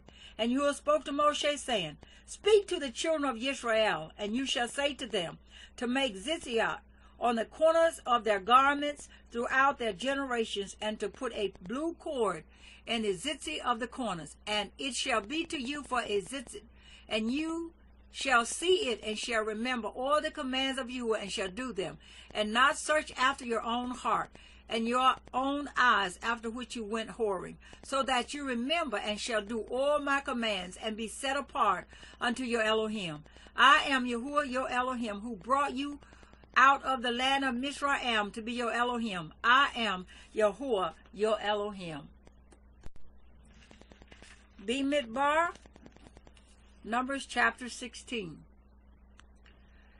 And Korah, son of Yisra, son of Kehath, son of Levi, took both Dathan and Abiram, the sons of Eliah, and On, son of Peleth, sons of Reuben. And they rose up before Moshe with some of the children of Yisrael, 250 leaders of the congregation, called ones of the meeting, men of name. And they assembled against Moshe and against Aaron, and said to them, Enough of you, for all the congregation is set apart, all of them, and Yahuwah is in their midst. Why then do you lift up yourselves above the assembly of Yahuwah? And when Moshe heard, he fell on his face and spoke to Korah and all his company, saying, Tomorrow morning Yahuwah shall make known who is his and who is set apart, and bring him near to him, and let him bring near to him the one whom he chooses. Do this, take fire holders, Korah and all your company, and put fire in them, and put incense in them before Yahweh tomorrow. And it shall be that the one whom Yahweh chooses is the set apart one. Enough of you, sons of Levi. And Moshe said to Korah, hear now, you sons of Levi, is it a little to you that Elohim of Yisra'eel has separated you from the congregation of Yisra'eel to bring you near to himself, to perform the service of the dwelling place of Yahweh, and to stand before the congregation to serve them, and that he has brought you near to himself, you and all your brothers, the sons of Levi, with you. Yet you seek the priesthood as well. Therefore you and all your company are set against Yahweh. And Aaron, what is he that you grumble against him? And Moshe sent to call Dathan and Abiram, the sons of Eliab. But they said, we are not coming up. Is it little that you have brought us up out of a land flowing with milk and honey to kill us in the wilderness, that you would also seize total rule over us? Also, you have not brought us into a land flowing with milk and honey, nor given us inheritance of fields and vineyards. Would you bore out the eyes of those men? We are not coming up. And Moshe became very displeased, and said to Yahweh, do not respect their offering. I have not taken one donkey from them, nor have I done harm to any of them. Then Moshe said to Korah, tomorrow you and all your company shall be there before Yahweh, you and they and Aaron, and take each one his fire holder, and you shall put incense in it, and let each one bring his fire holder before Yahweh, 255 holders, and you and Aaron, each one with his fire holder. So each one took his fire holder and put fire in it, and laid incense on it, and stood at the door of the tent of meeting with Moshe and Aaron. And Korah assembled all the congregation against them at the door of the tent of meeting. Then the esteem of Yahweh appeared to all the congregation. And Yahweh spoke to Moshe and to Aaron, saying, separate yourselves from the midst of this congregation, and let me consume them in a moment. But they fell on their faces and said, O Elohim of the spirits of all flesh, when one man sins, are you wroth with all the congregation? And Yahweh spoke to Moshe, saying, speak to the congregation, saying, move away from around the tents of Korah, Dathan, and Abiram. So Moshe rose up and went to Dathan and Abiram, and the elders of Yisra'eel followed him. And he spoke to the congregation, saying, please turn away from the tents of these wrong men. Do not touch whatever belongs to them, lest you be consumed in all their sins. Then they moved away from around the tents of Korah, Dathan, and Abiram. And Dathan and Abiram came out and stood at the door of their tents with their wives and their sons and their little children. And Moshe said, by this you know that Yahweh has sent me to do all these works, that they are not from my own heart. If these die as all men do, or if they are visited as all men are visited, then Yahweh has not sent me. But if Yahweh creates what is unheard of, and the earth opens its mouth and swallows them up with all that belongs to them, and they go down alive into the grave, then you shall know that these men have scorned Yahweh. And it came to be, as he ended speaking all these words, that the ground under them split apart, and the earth opened its mouth and swallowed them up with their households and all the men with Korah, with all their goods. So they and all those with them went down alive into the grave. And the earth closed over them, and they perished from the midst of the assembly. And all Israel who were round about them fled at their cry, for they said, lest the earth swallow us up. And a fire came out from Yahweh and consumed the 250 men who were offering incense. And Yahweh spoke to Moshe, saying, say to Eleazar, son of Aaron, the priest, to pick up the fire holders out of the blaze, for they are set apart, and scatter the fire some distance away. The fire holders of these men who sin against their own lives, let them be made into beaten plates as a covering for the altar, because they brought them before Yahweh. Therefore they are set apart, and let them become a sign to the children of Yisra'eel. And Eleazar the priest took the bronze fire holders, which those who were burned up had brought, and they were beaten out as a covering on the altar, a remembrance to the children of Yisrael, that no stranger who is not of the seed of Aaron should come near to offer incense before Yahweh, and not be like Korah and his company, as Yahweh has said to him through Mosheh. But all the congregation of the children of Israel grumbled against Mosheh and against Aaron on the next day, saying, You who have killed the people of Yahweh. And it came to be, when the congregation assembled against Mosheh and against Aaron, that they turned toward the tent of meeting.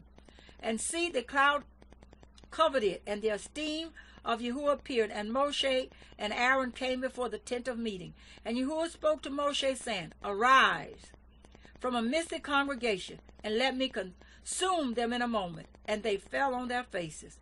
So Mosheh said to Aaron, Take the fire holder and put fire in it from the altar, and lay incense on it, and go, hurry to the congregation, and make atonement for them, for wrath has gone out from Yahuwah. The plague has begun.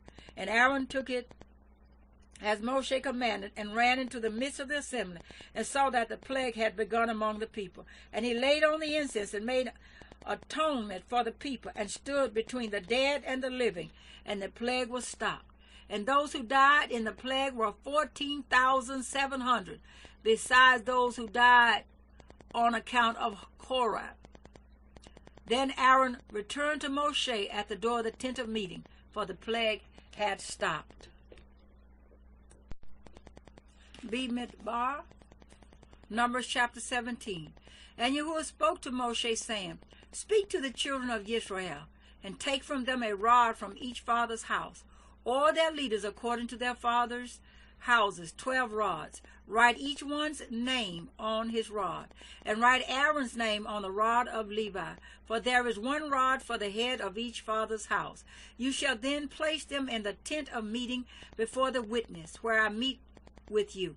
And it shall be that the rod of the man whom I chose buds, and I shall rid myself of the grumblings of the children of Yisrael, which they grumble against you. And Moshe spoke to the children of Israel, and all their leaders gave him a rod each, for each leader according to their father's house, 12 rods, and the rod of Aaron was among their rods. So Moshe placed the rods before Yahuwah in the tent of the witness. And it came to be on the next day that Moshe went into the tent of the witness, and saw that the rod of Aaron of the house of Levi had budded, and brought forth buds, and blossomed, and bore ripe almonds. And Moshe brought out all the rods from before Yahuwah to all the children of Israel. And they looked, and each man took his rod. And Yahuwah said to Moshe, Bring Aaron's rod back before the witness, to be kept as a sign against the rebels, so that you put an end to their grumblings against me, lest they die. And Moshe did as Yahuwah had commanded him. So he did. And the children of Israel spoke to Moshe, saying, See, we shall die, we shall perish, we shall all perish. Anyone who comes near the dwelling place of Yahuwah dies. Shall we be consumed to die? Bemidbar, Numbers chapter 18. And Yahuwah said to Aaron, You and your sons and your father's house with you are to bear the crookedness against the set-apart place, and you and your sons with you are to bear the crookedness against your priesthood. But bring with you your brothers of the tribe of Levi too, the tribe of your father, to join you and serve you, while you and your sons are with you before the tent of the witness. And they shall guard your charge and the duty of all the tent, but they do not come near the furnishings of the set-apart place and the altar, lest they die, both they and you. And they shall be joined with you, and guard the duty to the tent of meeting, for all the service of the tent. But a stranger does not come near you. And you shall guard the duty of the set-apart place and the duty of the altar, so that there be no more wrath on the children of Israel.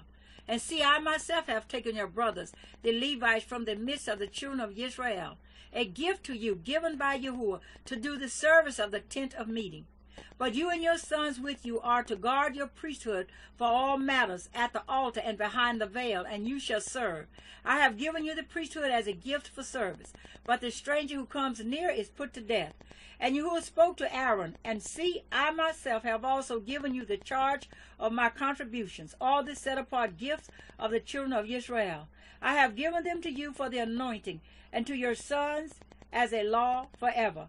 This is yours of the most set-apart gifts from the fire, all their offerings, all their grain offerings, and all their sin offerings, and all their guilt offerings which they render to me, are most set apart for you and your sons.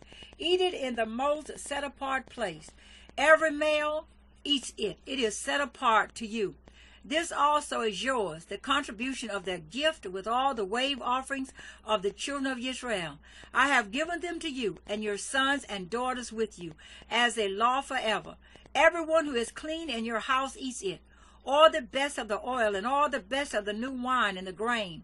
Their first fruits which they give to Yahweh, I have given them to you.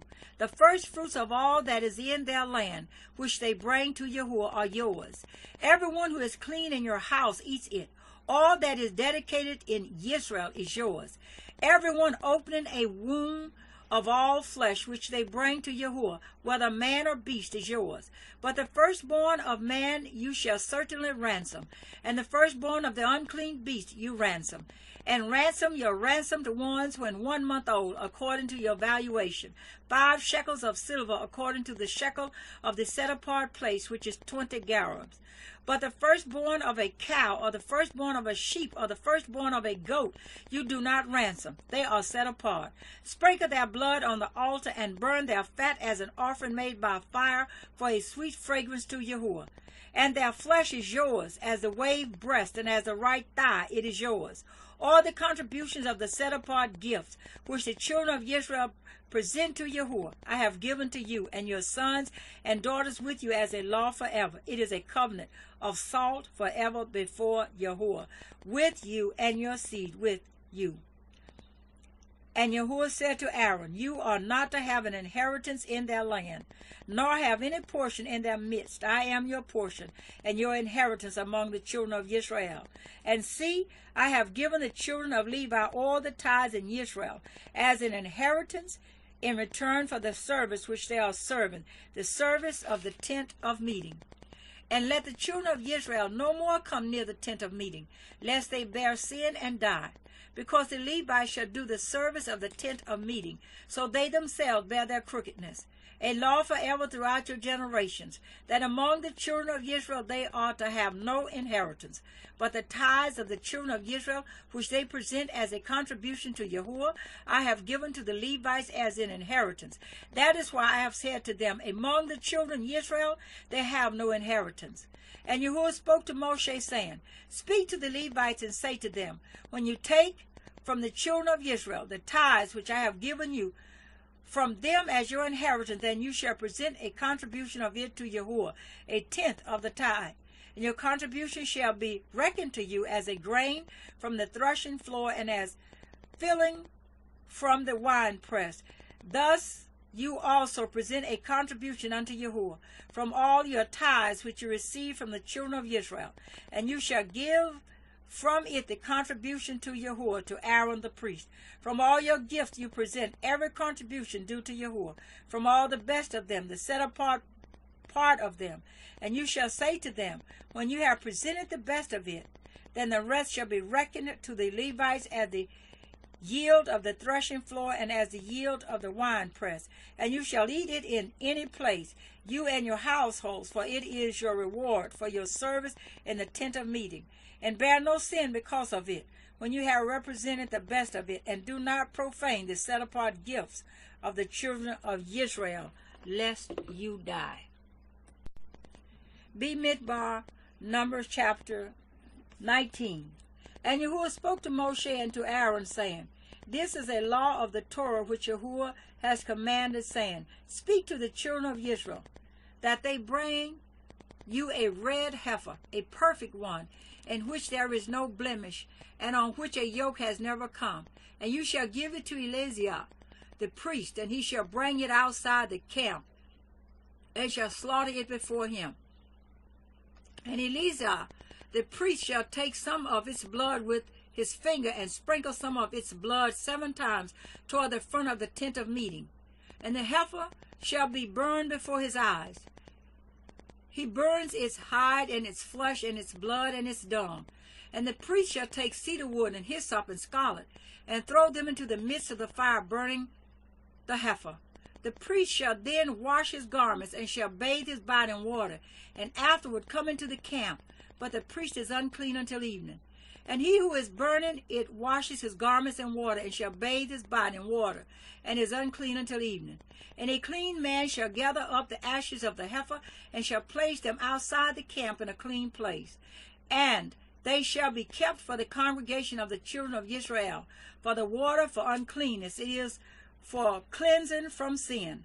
And he who gathers the ashes of the heifer shall wash his garments, and is unclean until evening. And it shall be a law forever to the children of Israel, and to the stranger who sojourns in their midst.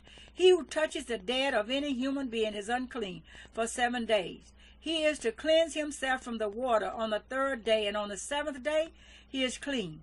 But if he does not cleanse himself on the 3rd day, then on the 7th day he is not clean. Anyone who touches the dead of a human being and does not cleanse himself defiles the dwelling place of Yahweh, and that being shall be cut off from Israel. He is unclean, for the water for uncleanness was not sprinkled on him. His uncleanness is still upon him. This is the Torah when a man dies in a tent. All who come into the tent and all who are in the tent are unclean for 7 days. And every open vessel which has no cover fastened on it is unclean. Anyone in the open field who touches someone slain by a sword, or who has died, or a bone of a man, or a grave, is unclean for 7 days. And for the unclean being they shall take some of the ashes of the heifer burnt for cleansing from sin, and running water shall be put on them in a vessel. And a clean man shall take hyssop and dip it in the water, and shall sprinkle it on the tent, and on all the vessels, and on the beings who were there, or on the one who touched a bone, or the slain, or the dead, or a grave. And the clean one shall sprinkle the unclean on the 3rd day, and on the 7th day. And on the 7th day he shall cleanse himself, and shall wash his garments, and bathe in water, and shall be clean in the evening. But the man who is unclean, and does not cleanse himself, that being shall be cut off from among the assembly, because he has defiled the set-apart place of Yahweh. Water for uncleanness has not been sprinkled on him. He is unclean. And it shall be a law for them forever. And the one who sprinkles the water for uncleanness washes his garments. And the one who touches the water for uncleanness is unclean until evening. And whatever the unclean being touches is unclean. And the being who touches it is unclean until evening. Bemidbar, Numbers chapter 20. And the children of Yisra'eel, all the congregation, came into the wilderness of Sin in the 1st month, and the people stayed in Kadesh. And Miriam died there and was buried there. Now there was no water for the congregation, and they assembled against Mosheh and against Aaron. And the people contended with Mosheh and spoke, saying, If only we had died when our brothers died before Yahweh. Why have you brought up the assembly of Yahweh into this wilderness, that we and our livestock should die here? And why have you brought us up out of Mitsrayim to bring us to this evil place? Not a place of grain or figs or vines or pomegranates, and there is no water to drink. Then Mosheh and Aaron went from the presence of the assembly to the door of the tent of meeting, and they fell on their faces. And the esteem of Yahweh appeared to them. And Yahweh spoke to Mosheh, saying, Take the rod and assemble the congregation, you and your brother Aaron. And you shall speak to the rock before their eyes, and it shall give its water. And you shall bring water for them out of the rock, and give drink to the congregation and their livestock. And Mosheh took the rod from before Yahweh as he commanded him. And Mosheh and Aaron assembled the assembly before the rock. And he said to them, Hear now, you rebels, shall we bring water for you out of this rock? Then Mosheh lifted his hand and struck the rock twice with his rod. and much water came out, and the congregation and their livestock drank. But Yahweh spoke to Moshe and to Aaron, because you did not believe me to set me apart in the eyes of the children of Yisrael. Therefore you do not bring this assembly into the land which I have given them. These were the waters of Meribah, because the children of Israel contended with Yahweh, and he was set apart among them. And Moshe sent messengers from Kadesh to the sovereign of Edom. This is what your brother Yisra'eel said. You know all the hardship that has befallen us, that our fathers went down to Mitsrayim, and we dwelt in Mitsrayim a long time. And the Mizrahites did evil to us and our fathers. And we cried out to Yahweh, and he heard our voice and sent the messenger, and brought us up out of Mitsrayim. And see, we are in Kadesh, a city on the edge of your border. Please, let us pass over through your land. We shall not pass over through fields or vineyards, nor drink water from wells. We shall go along the sovereign's highway. We shall not turn aside right or left until we have passed over your border. But Edom said to him, You do not pass over through me, lest I come out against you with the sword. And the children of Israel said to him, We shall go by the highway, and if I or my livestock drink any of your water, then I shall pay for it. Let me only pass over on foot without a word. But he said, You do not pass over. And Edom came out against him with many men and with a strong hand. So when Edom refused to let Yisrael pass over through his border, Yisrael turned away from him. And the children of Israel, all the company, departed from Kadesh and came to Mount Hor. And Yahweh spoke to Moshe and to Aaron and Mount Hor, near the border of the land of Edom, saying, Aaron is to be gathered to his people, for he is not to enter the land which I have given to the children of Israel, because you rebelled against my mouth at the water of Meribah. Take Aaron and Eleazar his son, and bring them up to Mount Hor, and strip Aaron of his garments, and put them on Eleazar his son, for Aaron is to be gathered to his people, and die there. And Moshe did as Yahweh commanded, and they went up to Mount Hor before the eyes of all the congregation. And Moshe stripped Aaron of his garments and put them on Eleazar his son, and Aaron died there on the top of the mountain. And Moshe and Eleazar came down from the mountain. And when all the congregation saw that Aaron was dead, all the house of Israel wept for Aaron 30 days.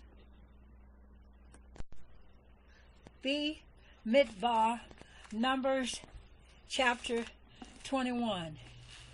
And the sovereign of Arad, the Canaanite who dwelt in the south, heard that Yisra'eel was coming on the way to Atharim, and he fought against Yisra'eel and took up some of them captive. Then Yisra'eel made a vow to Yahweh and said, If you deliver this people into my hand indeed, then I shall put their cities under the ban. And Yahweh listened to the voice of Yisra'eel and gave of the Canaanites, and they put them in their cities under the ban. So the name of that place was called Hormah. And they departed from Mount Hor by the way of the Sea of Reeds to go around the land of Edom. But the being of the people grew impatient because of the way. And the people spoke against Elohim and against Moshe. Why have you brought us up out of Mitsrayim to die in the wilderness? For there is no food and no water, and our being loath this light bread. And Yahweh sent fire serpents among the people, and they bit the people, and many of the people of Israel died. Then the people came to Moshe and said, We have sinned, for we have spoken against Yahweh and against you. Pray to Yahweh to take away the serpents from us. So Moshe prayed on behalf of the people. And Yahweh said to Moshe, Make a fiery serpent, and set it on a pole. And it shall be that everyone who is bitten, when he looks at it, shall live. So Moshe made a bronze serpent, and put it on a pole. And it came to be, if a serpent had bitten anyone, when he looked at the bronze serpent, he lived. And the children of Israel set out and camped in Obath. And they departed from Obath and camped at La-ha-abiram, in the wilderness which is east of Moab, toward sunrise. From there they set out and camped at the Wadi Zered, From there they set out and camped on the other side of the Arnon, which is in the wilderness that extends from the border of the Amorites. For the Arnon is the border of Moab, between Moab and the Amorites. Therefore it is said in the book of the battles of Yehua, Waheb in Saphah, the Wadi Arnon, and the slope of the wadi that turns aside to the dwelling of Ar, and lies on the border of Moab, and from there on to Beer, which is the well where Yehua said to Mosheh, gather the people and let me give them water. Yisra'ელ then sang this song, Spring up, O well, sing to it, a well the leaders sank, which the nobles of the people dug with their staves, by the word of the lawgiver. Then from the wilderness on to Mattanah, from Mattanah to Nebel, from Nebel to Bamoth, and from Bamoth in the valley, that is in the country of Moab, to the top of Pisgah, which looks down on the wasteland. And Yisra'eel sent messengers to Sihon, sovereign of the Amorites, saying, let me pass through your land. We shall not turn off into fields or vineyards. We shall not drink water from wells, but go by the sovereign's highway until we have passed over your border. But Sihon would not allow Yisra'eel to pass through his border. So Sihon gathered all his people together and went out against Yisra'eel in the wilderness. And he came to Yahat and fought against Yisra'eel. And Yisra'eel smote him with the edge of the sword, and took possession of his land from the Arnon to the Yabog, as far as the children of Ammon, for the border of the children of Ammon was strong. And Yisra'eel took all these cities, and Yisra'eel dwelt in all the cities of the Amorites, in Heshbon, and in all its villages. For Heshbon was the city of Sihon, the sovereign of the Amorites, who had fought against the former sovereign of Moab, and had taken all his land from his hand as far as the Arnon. That is why those who speak in Proverbs say, come to Heshbon, let the city of Sihon be built and established. For fire went out from Heshbon, a flame from the city of Sihon. It consumed Ar of Moab, the masters of the heights of the Arnon. Woe to you, Moab! You have perished, O people of Chemosh. He has given his sons as fugitives, and his daughters into captivity to Sihon, the sovereign of the Amorites. Then we shot them. Heshbon has perished as far as Dibon, and we laid waste as far as Nophah, which reaches to Medeba. So Yisra'eel dwelt in the land of the Amorites, and Mosheh sent to spy out Yazer, and they took its villages and drove out the Amorites who were there, and turned and went up by the way to Bashan. And Og, sovereign of Bashan, went out against them, he and all his people, to battle at Israel. And Yehua said to Mosheh, do not fear him, for I have given him into your hand, with all his people and his land. And you shall do to him as you did to Sihon, sovereign of the Amorites, who dwelt at Heshbon. And they smote him and his sons and all his people, until no remnant was left to him, and they took possession of his land. Bemidbar, chapter 22. And the children of Israel set out and camped in the desert plains of Moab, beyond the Jordan of Jericho. And Balak son of Zippor saw all that Israel had done to the Amorites. And Moab was exceedingly afraid of the people, because they were many. And Moab was in dread because of the children of Israel. And Moab said to the elders of Midian, now this company is licking up all that is around us, as an ox licks up the grass of the field. Now Balak son of Zippor was sovereign of the Moabites at that time. And he sent messengers to Balaam son of Beor, at Pithah, which is near the river in the land of the sons of his people, to call him, saying, See, a people has come from Mitsrayim. See, they have covered the surface of the land, and are settling next to me. And now, please come at once, curse this people for me, for they are too strong for me. It might be that I smite them and drive them out of the land. For I know that he whom you bless is blessed, and he whom you curse is cursed. And the elders of Moab and the elders of Midian left with the feast for divination in their hand. And they came to Balaam and spoke the words of Balak to him. And he said to them, Spend the night here, and I shall bring back word to you as Yehua speaks to me. So the heads of Moab stayed with Balaam, and Elohim came to Balaam and said, Who are these men with you? And Balaam said to Elohim, Balak son of Zippor, servant of Moab, has sent to me, saying, See, a people has come out of Mizraim, and covered the surface of the land.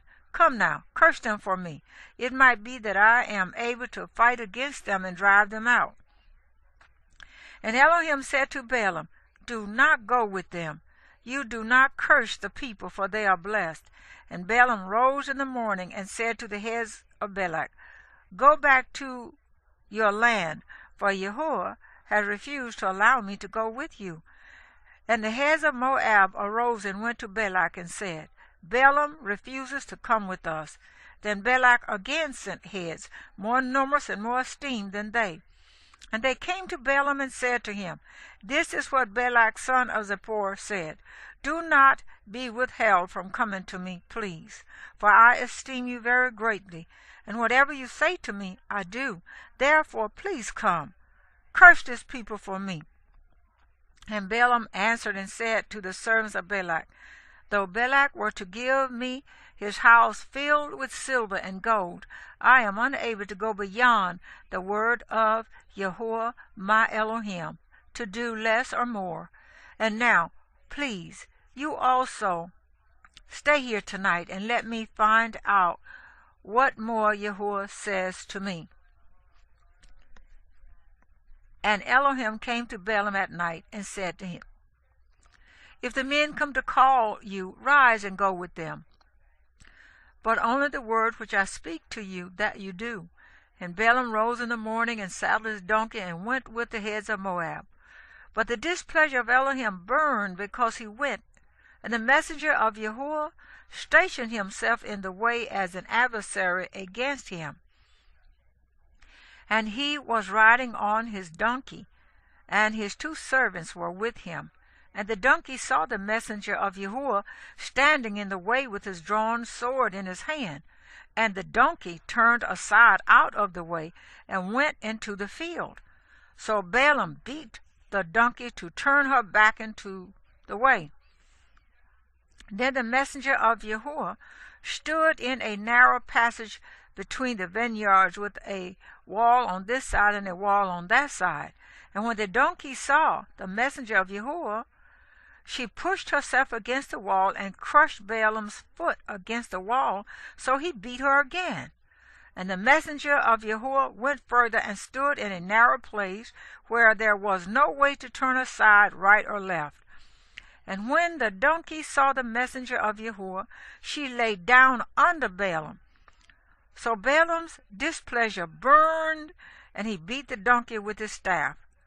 Then Yehua opened the mouth of the donkey, and she said to Balaam, What have I done to you, that you have beaten me these 3 times? And Balaam said to the donkey, Because you have mocked me. I wish there were a sword in my hand, for I would have killed you by now. And the donkey said to Balaam, Am I not your donkey on which you have ridden ever since I became yours to this day? Was I ever known to do so to you? And he said, No. Then Yehua opened Balaam's eyes, and he saw the messenger of Yehua standing in the way with his drawn sword in his hand. And he bowed his head and fell on his face. And the messenger of Yehua said to him, Why have you beaten your donkey these 3 times? See, I have come out to stand against you, because your way is reckless before me. And the donkey saw me and turned aside from me these 3 times. If she had not turned aside from me, I certainly would have killed you by now, and let her live. And Balaam said to the messenger of Yahweh, I have sinned, for I did not know you stood in the way against me. And now, if evil is in your eyes, let me turn back. And the messenger of Yahweh said to Balaam, Go with the men, but only the word that I speak to you, that you speak. Balaam then went with the heads of Balak. And when Balak heard that Balaam was coming, he went out to meet him at the city of Moab, which is on the border at the Arnon, which was in the extremity of the border. And Balak said to Balaam, Did I not urgently send to you, calling for you? Why did you not come to me? Am I not able to esteem you? And Balaam said to Balak, See, I have come to you. Now am I at all able to say somewhat? The word that Elohim puts in my mouth, that I speak. And Balaam went with Balak, and they came to Kiriath Hutzot. And Balak slaughtered cattle and sheep. And he sent some to Balaam and to the heads who were with him. And it came to be the next day that Balak took Balaam and brought him up to the high places of Baal, and from there he saw the extremity of the camp.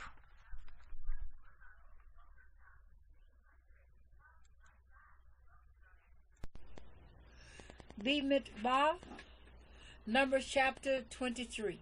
And Balaam said to Balak, Build 7 altars for me here, and prepare 7 bulls and 7 rams for me here. And Balak did as Balaam had spoken. And Balak and Balaam offered a bull and a ram on each altar. Balaam then said to Balak, Stand by your burnt offering and let me go on. It might be that Yahweh does come to meet me, and whatever he shows me I shall declare to you. And he went to a bare height. And Elohim came to Balaam, and he said to him, I have prepared the 7 altars, and I have offered on each altar a bull and a ram.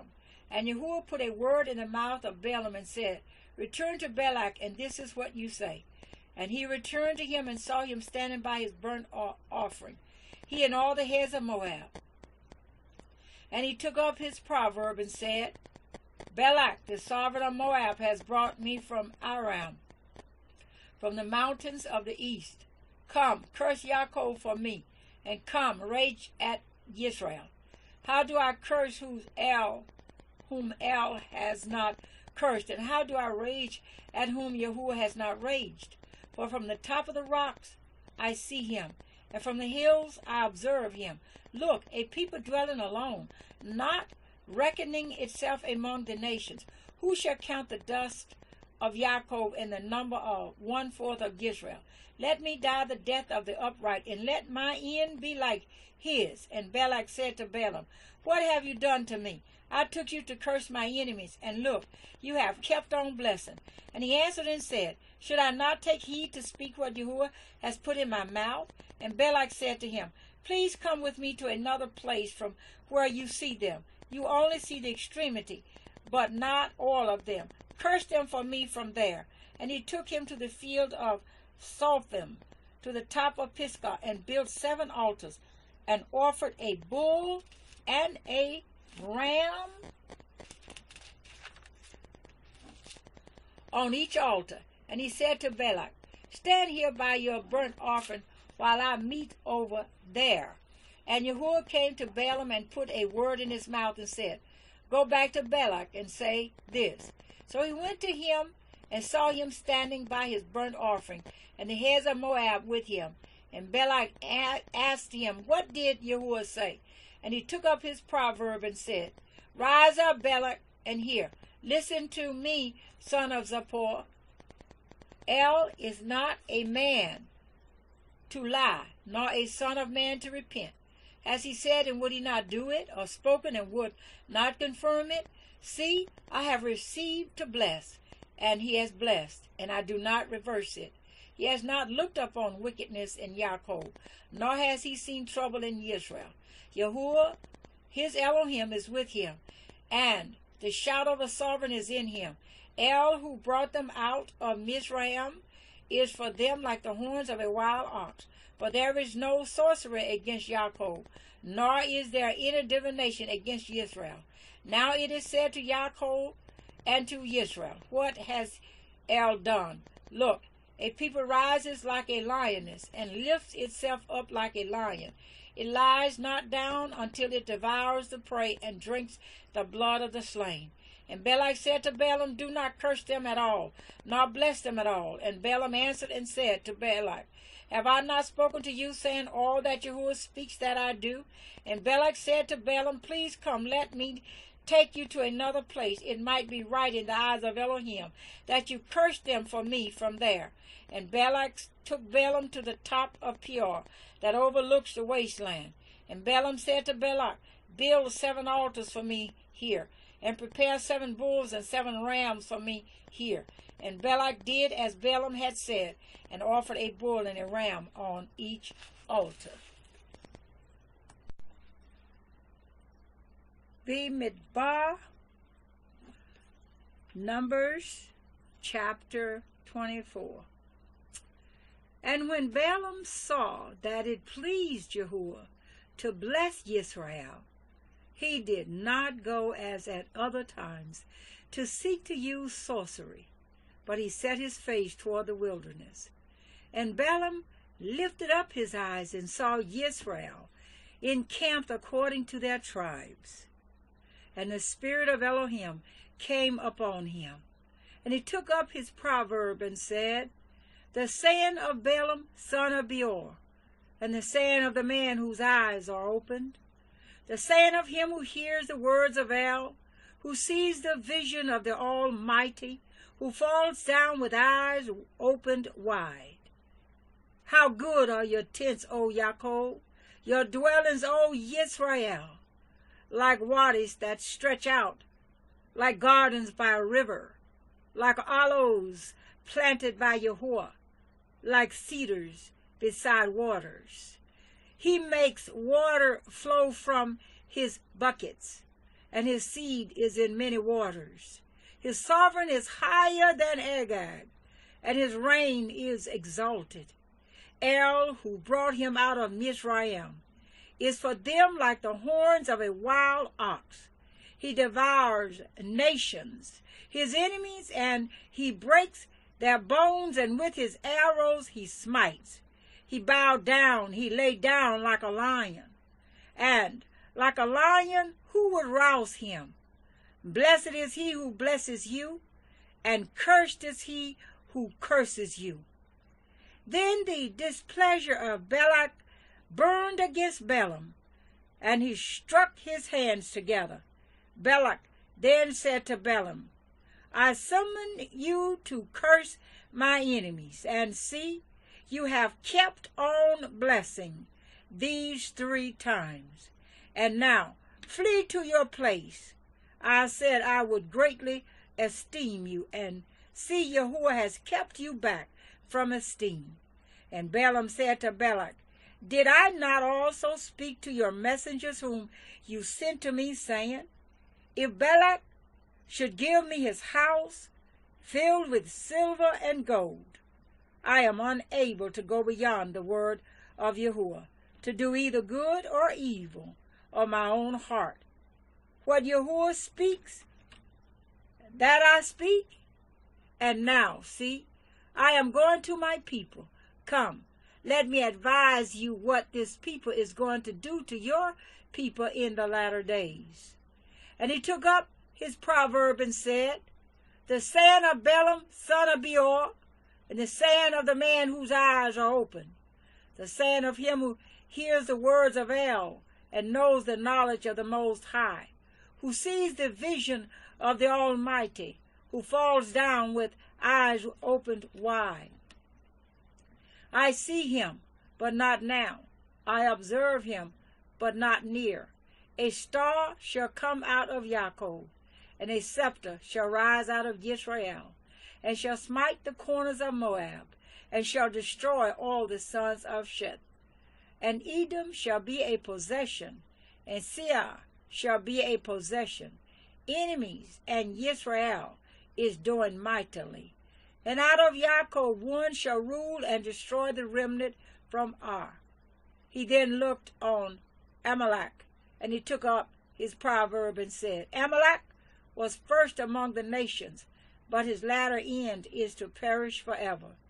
He then looked on the Kenites, and he took up his proverb and said, Firm is your dwelling place, and your nest is set in the rock. But Zion is to be burned. Till when does Asher keep you captive? And he took up his proverb and said, Oh, who does live when El does this? And ships shall come from the coast of Kittim, and they shall afflict Asher and afflict Eber, and so shall Amalek, and he also perishes. And Balaam arose and left, and returned to his place, and Balak also went his way. Bemidbar, Numbers, chapter 25. And Yisra'ėl dwelt in Shittim, and the people began to whore with the daughters of Moab, and they invited the people to the slaughterings of their mighty ones. And the people ate and bowed down to their mighty ones. Thus Yisra'ელ was joined to Baal Peor. And the displeasure of Yehua burned against Yisra'ელ. And Yehua said to Mosheh, Take all the leaders of the people and hang them up before Yehua, before the sun, so that the burning displeasure of Yehua turns away from Yisra'엘. And Mosheh said to the judges of Yisra'엘, Each one of you slay his men who were joined to Baal Peor.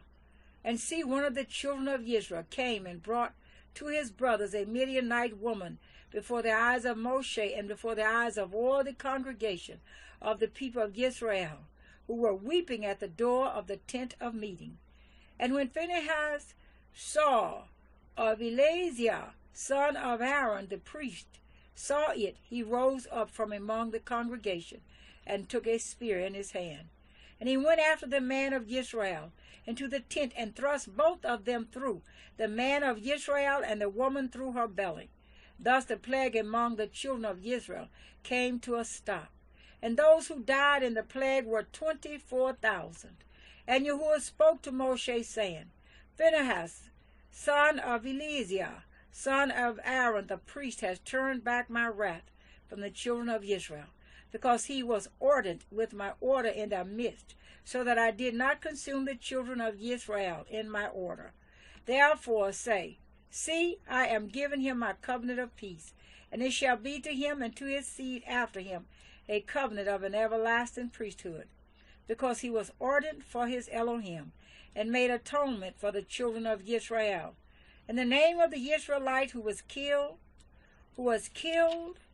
with the Midianite woman was Zimri, son of Salu, a leader of a father's house among the Shemonites. And the name of the Midianite woman who was killed was Cosbi, the daughter of Tishur. He was head of the people of a father's house in Midian.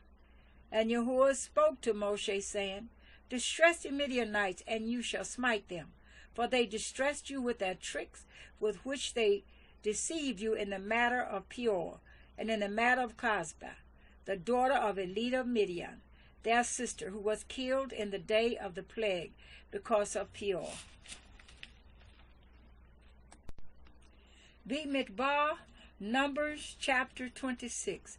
And it came to be, after the plague, that Yehua spoke to Moshe and Eleazar, son of Aaron the priest, saying, Take a census of all the congregation of the children of Yisrael from 20 years old and above, by their fathers' houses, everyone going out to the army in Yisrael. So Moshe and Eleazar the priest spoke with them in the desert plains of Moab by the Jordan of Yericho, saying, Take a census of the people from 20 years old and above, as Yahweh commanded Moshe and the children of Yisra'ėl, who came out of the land of Mitsrayim. Reuben, firstborn of Yisra'ėl, sons of Reuben of Hanok, the clan of the Hanokites, of Palu, the clan of the Peluites, of Hezron, the clan of the Hezronites, of Carmi, the clan of the Carmites. These are the clans of the Reubenites, and their registered ones were 43,730. And the son of Palu, Eliab, and the sons of Eliab, Nemuel, and Dathan, and Abiram. This Dathan and Abiram were the called ones of the congregation who contended against Moshe and against Aaron in the company of Korah, when they contended against Yahweh.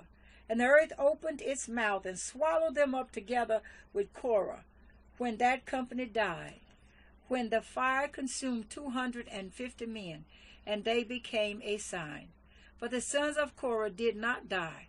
Sons of Shimron, according to their clans, of Nemuel, the clan of the Nemuelites, of Yamin, the clan of the Yamanites, of Yakin, the clan of the Yakinites, of Zara, the clan of the Zarites, of Shual, the clan of the Shualites. These are the clans of the Shemonites, 22,200. Sons of Gad, according to their clans, of Saphon, the clan of the Saphonites, of Haggai, the clan of the Haggites, of Shunah, the clan of the Shuhites, of Asna, the clan of the Asnites, of Era, the clan of the Erites, of Arad, the clan of the Aradites, of Arali, the clan of the Aralites. These are the clans of the sons of Gad, according to their registered ones, 40,500. Sons of Yehuda, and Onan, and and Onan died in the land of Canaan. And sons of Yehuda, according to their clans, of Shelah, the clan of the Shelonites, of Peras, the clan of the Parsites, of Zarad, the clan of the Zarites, and sons of Peretz of Hezron, the clan of the Hezronites, of Hemul, the clan of the Hemelites. These are the clans of Yehuda, according to their registered ones, 76,500. Sons of Issachar, according to their clans, of Tola, the clan of the Tolites, of Puah, the clan of the Punites, of Yeshub, the clan of the Yeshubites, of Shimron, the clan of the Shemarites. These are the clans of Issachar, according to their registered ones, 64,300. Sons of Zebulun, according to their clans, of Zerad, the clan of the Zarites, of Elon, the clan of the Elonites, of Yahliel, the clan of the Yahlites. These are the clans of the Zebulunites, according to their registered ones, 60,500. Sons of Joseph, according to their clans, by Manasseh and Ephraim. Sons of Manasseh, of Makkah, the clan of the Macharites. And Makkah brought forth Gilead, of Gilead, the clan of the Gileadites. These are sons of Gilead, of Ezer, the clan of the Ezerites, of Hilak, the clan of the Hilakites, of Azrael, the clan of the Azraelites, of Shechem, the clan of the Shechemites, of Shemida, the clan of the Shemadites, of Hepher, the clan of the Hephrites, and Zelophehad, son of Hepher, had no sons but daughters, and the names of the daughters of Zelophehad, Matlah, and Noah, Haglah, Milcah, and Tirza. These are the clans of the Manasseh, and their registered ones, 52,700. These are the sons of Ephraim, according to their clans, of Shuthelah, the clan of the Shuthahites, of Becca, the clan of the Beckites, of Tehan, the clan of the Tehanites. And these are the sons of Shetelah, of Iran, the clan of the Iranites. These are the clans of the sons of Ephraim, according to their registered ones, 32,500. These are the sons of Joseph, according to their clans. Sons of Benjamin, according to their clans, of Bela, the clan of the Belaites, of Ashbel, the clan of the Ashbelites, of Abiram, the clan of the Abiramites, of Shephirham, the clan of the Shephirhamites, of Hupham, the clan of the Huphamites, and sons of Bela were Ard and Naaman of Ard, the clan of the Ardites, of Naaman, the clan of the Naamites. These are sons of Benjamin according to their clans, and their registered ones 45,600. These are sons of Dan according to their clans of Shuham, the clan of the Shuhamites. These are the clans of Dan according to their clans. All the clans of the Shuhamites according to their registered ones 64,400. Sons of Asher according to their clans. Of Yimnah, the clan of the Yimites. Of Yishwa, the clan of the Yishwites. Of Beriah, the clan of the Berites. Of the sons of Beriah, of Heber, the clan of the Heberites. Of Malchiel, the clan of the Malchielites. And the name of the daughter of Asher was Sirah. These are the clans of the sons of Asher, according to their registered ones, 53,400. Sons of Naphtali, according to their clans. Of Yasiel, the clan of the Yasielites. Of Gunai, the clan of the Gunites. Of Yetzer, the clan of the Yezreites. Of Shalem, the clan of the Shalemites. These are the clans of Naphtali, according to their clans, and their registered ones, 45,400. These are the registered ones of the children of Israel, 601,730. And Yahweh spoke to Moshe, saying, the land is to be divided to these as an inheritance, according to the number of names. To the large one you give a large inheritance, and to the small one you give a small inheritance. Each shall be given its inheritance according to their registered ones. But the land is divided by lot. They inherit according to the names of the tribes of their fathers. According to the lot, their inheritance is divided between the large and the smaller.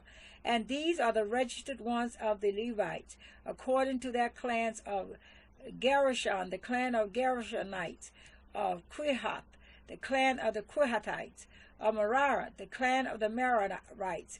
These are the clans of the Levites, the clan of the Libnites, the clan of the Hebronites, the clan of the Matlites, the clan of the Mushites, and the clan of the Korhites.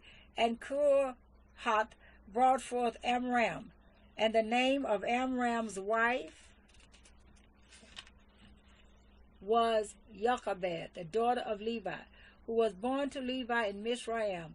And to Amram she bore Aaron and Mosheh and their sister Miriam. And to Aaron were born Nadab and Abihu, Eleazar and Ithamar. And Nadab and Abihu died when they brought strange fire before Yahweh. And their registered ones were 23,000, every male from a month old and above. For they were not registered among the other children of Yisra'eel, because there was no inheritance given to them among the children of Yisra'eel. These are the ones registered by Moshe and Eleazar, the priest who registered the sons of Yisra'eel in the desert plains of Moab by the Jordan of Jericho. But among these was not a man of those registered by Moshe and Aaron the priest, when they registered the sons of Yisra'eel in the wilderness of Sinai. For Yahweh had said of them, they shall certainly die in the wilderness, and not a man was left of them, except Caleb, son of Jephunneh, and Yahushua, son of Nun. Bemidbar, Numbers chapter 27. Then came the daughters of Zelophehad, son of Hepher, son of Gilad, son of Machir, son of Manasseh, from the clans of Manasseh, son of Joseph. And these were the names of his daughters, Matlah, Noah, and Hoglah, and Milcah, and Tirzah. And they stood before Moshe, and before Eleazar the priest, and before the leaders and all the congregation, by the doorway of the tent of meeting, saying, Our father died in the wilderness, yet he was not in the company of those who were met together against Yahweh in company with Korah. But he died in his own sin, and he had no sons. Why should the name of our father be removed from among his clan because he had no son? Give us a possession among the brothers of our father. Mosheh then brought their case before Yahweh. And Yahweh spoke to Mosheh, saying, The daughters of Zelophehad speak what is right. You should certainly give them a possession of inheritance among their father's brothers, and cause the inheritance of their father to pass to them. And speak to the children of Yisra'ელ, saying, When a man dies and has no son, then you shall cause his inheritance to pass to his daughter. And if he has no daughter, then you shall give his inheritance to his brothers. And if he has no brothers, then you shall give his inheritance to his father's brothers. And if his father has no brothers, then you shall give his inheritance to the nearest relative in his clan, and he shall possess it. And it shall be to the children of Yisra'el a law of right ruling, as Yahweh commanded Moshe. And Yahweh said to Moshe, Go up into the Mount Abarim, and see the land which I have given to the children of Israel. And when you have seen it, you also shall be gathered to your people, as Aaron your brother was gathered, because you rebelled against my mouth in the wilderness of sin, and the strife of the congregation, to set me apart at the waters before their eyes. These were the waters of Meribah at Kadesh in the wilderness of sin. And Moshe spoke to Yahweh, saying, Let Yahweh, the Elohim of the spirits of all flesh, appoint a man over the congregation, who goes out before them and comes in before them, who leads them out and brings them in, so that the congregation of Yahweh be not like sheep without a shepherd. And Yahweh said to Moshe, Take Yahushua, son of Nun, with you, a man in whom is the Spirit, and you shall lay your hand on him, and shall set him before Eleazar, the priest, and before all the congregation, and give him charge before their eyes, and shall put some of your esteem upon him, so that all the congregation of the children of Israel obey him. And he is to stand before Eleazar, the priest, who shall inquire before Yahweh for him by the right ruling of the Urim. At his word they go out, and at his word they come in, both he and all the children of Israel with him, all the congregation. And Moshe did as Yahuwah commanded him, and took Yahushua, and set him before Eleazar the priest, and before all the congregation, and laid his hands on him, and commissioned him as Yahuwah commanded by the hand of Moshe. Bemidbar, Numbers chapter 28. And Yahuwah spoke to Moshe, saying, Command the children of Yisrael, and you shall say to them, Take heed to bring my offering, my food for my offerings made by fire, as a sweet fragrance to me, at their appointed time. And you shall say to them, This is the offering made by fire, which you bring to Yahweh, 2 male lambs a year old, perfect ones, daily, a continual burnt offering. The one lamb you prepare in the morning, and the other lamb you prepare between the evenings, with 1/10 of an ephah of fine flour, as a grain offering mixed with 1/4 of a hin of pressed oil, a continual burnt offering which was offered at Mount Sinai for a sweet fragrance, an offering made by fire to Yahweh, and its drink offering 1/4 of a hin for each lamb. Pour out the drink to Yahweh as an offering in the set-apart place. And the other lamb you prepare between the evenings. As the morning grain offering and its drink offering, you prepare it as an offering made by fire, a sweet fragrance to Yahweh. And on the Sabbath day 2 lambs a year old, perfect ones, and 2/10 of an ephah of fine flour as a grain offering mixed with oil, with its drink offering, the burnt offering for every Sabbath, besides a continual burnt offering with its drink offering. And on the beginnings of your months you bring near a burnt offering to Yahweh, 2 young bulls and 1 ram, and 7 lambs a year old, perfect ones, 3/10 of an ephah of fine flour as a grain offering mixed with oil. For each bull 1/10 of an ephah of fine flour as a grain offering mixed with oil for the 1 ram, and 1/10 of an ephah of fine flour mixed with oil as a grain offering for each lamb, as a burnt offering of sweet fragrance, an offering made by fire to Yahweh. And their drink offering is 1/2 a hin of wine for a bull, and 1/3 of a hin for a ram, and 1/4 of a hin for a lamb. This is the burnt offering for each month throughout the months of the year. and one male goat as a sin offering to Yahweh is prepared, beside the continual burnt offering and its drink offering. And in the first month on the 14th day is the Passover of Yahweh. And on the 15th day of this month is a festival. For 7 days unleavened bread is eaten. On the first day is a set-apart gathering. You do no servile work, and you shall bring near an offering made by fire as a burnt offering to Yahweh, 2 young bulls and 1 ram, and 7 lambs a year old, perfect ones they offer you. And their grain offering, fine flour mixed with oil. Prepare 3/10 of an ephod for a bull and 2/10 for a ram. Prepare 1/10 of an ephod for each of the 7 lambs, and 1 goat as a sin offering to make atonement for you. Prepare these besides the burnt offering of the morning, which is for a continual burnt offering. According to these you ought to prepare the food of the offering made by fire daily, for 7 days, as a sweet fragrance to Yahweh. It is prepared besides the continual burnt offering and its drink offering.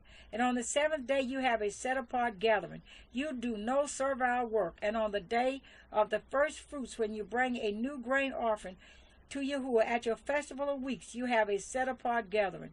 You do no servile work, and you shall bring near a burnt offering as a sweet fragrance to Yahweh.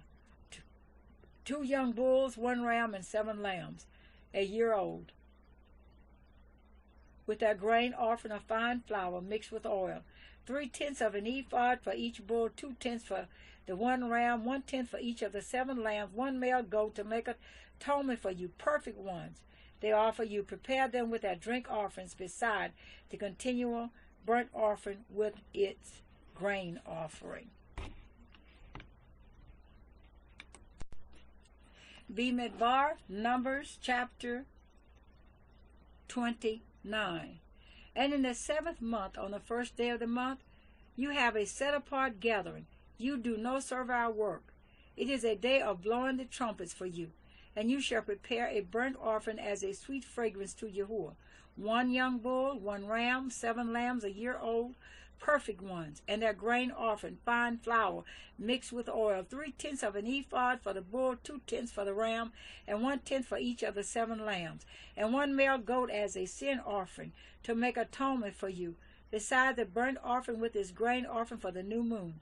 The continual burnt offering with its grain offering and their drink offerings, according to their right ruling, as a sweet fragrance and offering made by fire to Yahweh. And on the 10th day of this 7th month you have a set-apart gathering, and you shall afflict your beings. You do no work, and you shall bring near a burnt offering to Yahweh, a sweet fragrance. 1 young bull, 1 ram, 7 lambs a year old, perfect ones they offer you. And their grain offering, fine flour mixed with oil, 3/10 of an ephod for the bull, 2/10 for the 1 ram, 1/10 for each of the 7 lambs, 1 male goat as a sin offering. Besides the sin offering for atonement, the continual burnt offering with its grain offering and their drink offerings. And on the 15th day of the 7th month you have a set-apart gathering. You do no servile work, and you shall observe a festival to Yahweh 7 days. And you shall bring near a burnt offering, an offering made by fire, a sweet fragrance to Yahweh, 13 young bulls, 2 rams, 14 lambs a year old, perfect ones they are.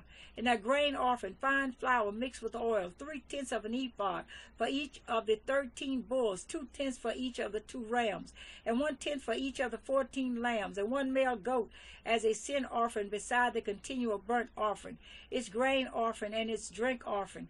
Then on the 2nd day 12 young bulls, 2 rams, 14 lambs a year old, perfect ones, and their grain offering and their drink offerings, for the bulls, for the rams, and for the lambs, by their number according to the right ruling, and 1 male goat as a sin offering, beside the continual burnt offering with its grain offering and their drink offerings. And on the 3rd day 11 bulls, 2 rams, 14 lambs a year old, perfect ones, and their grain offering and their drink offerings for the bull, for the rams, and for the lambs, by their number according to the right ruling, and 1 goat as a sin offering beside the continual burnt offering, its grain offering and its drink offering. Then on the 4th day 10 bulls, 2 rams, 14 lambs, a year old, perfect ones.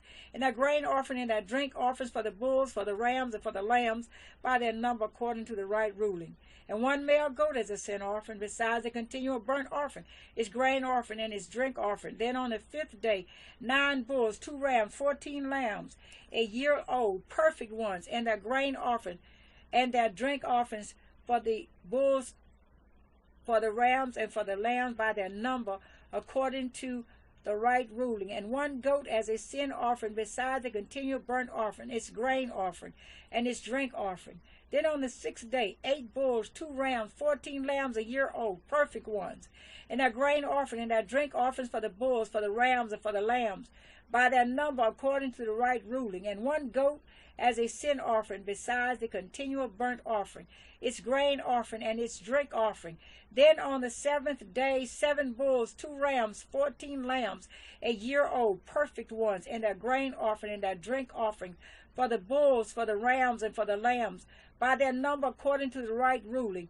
And 1 goat as a sin offering, besides the continual burnt offering, its grain offering, and its drink offering. On the 8th day you have an assembly. You do no servile work, and you shall bring near a burnt offering, an offering made by fire, a sweet fragrance to Yahweh. 1 bull, 1 ram, 7 lambs, a year old, perfect ones. Their grain offering and their drink offerings for the bull, for the ram, and for the lamb, by their number according to the right ruling. And 1 goat as a sin offering, besides the continual burnt offering, its grain offering, and its drink offering.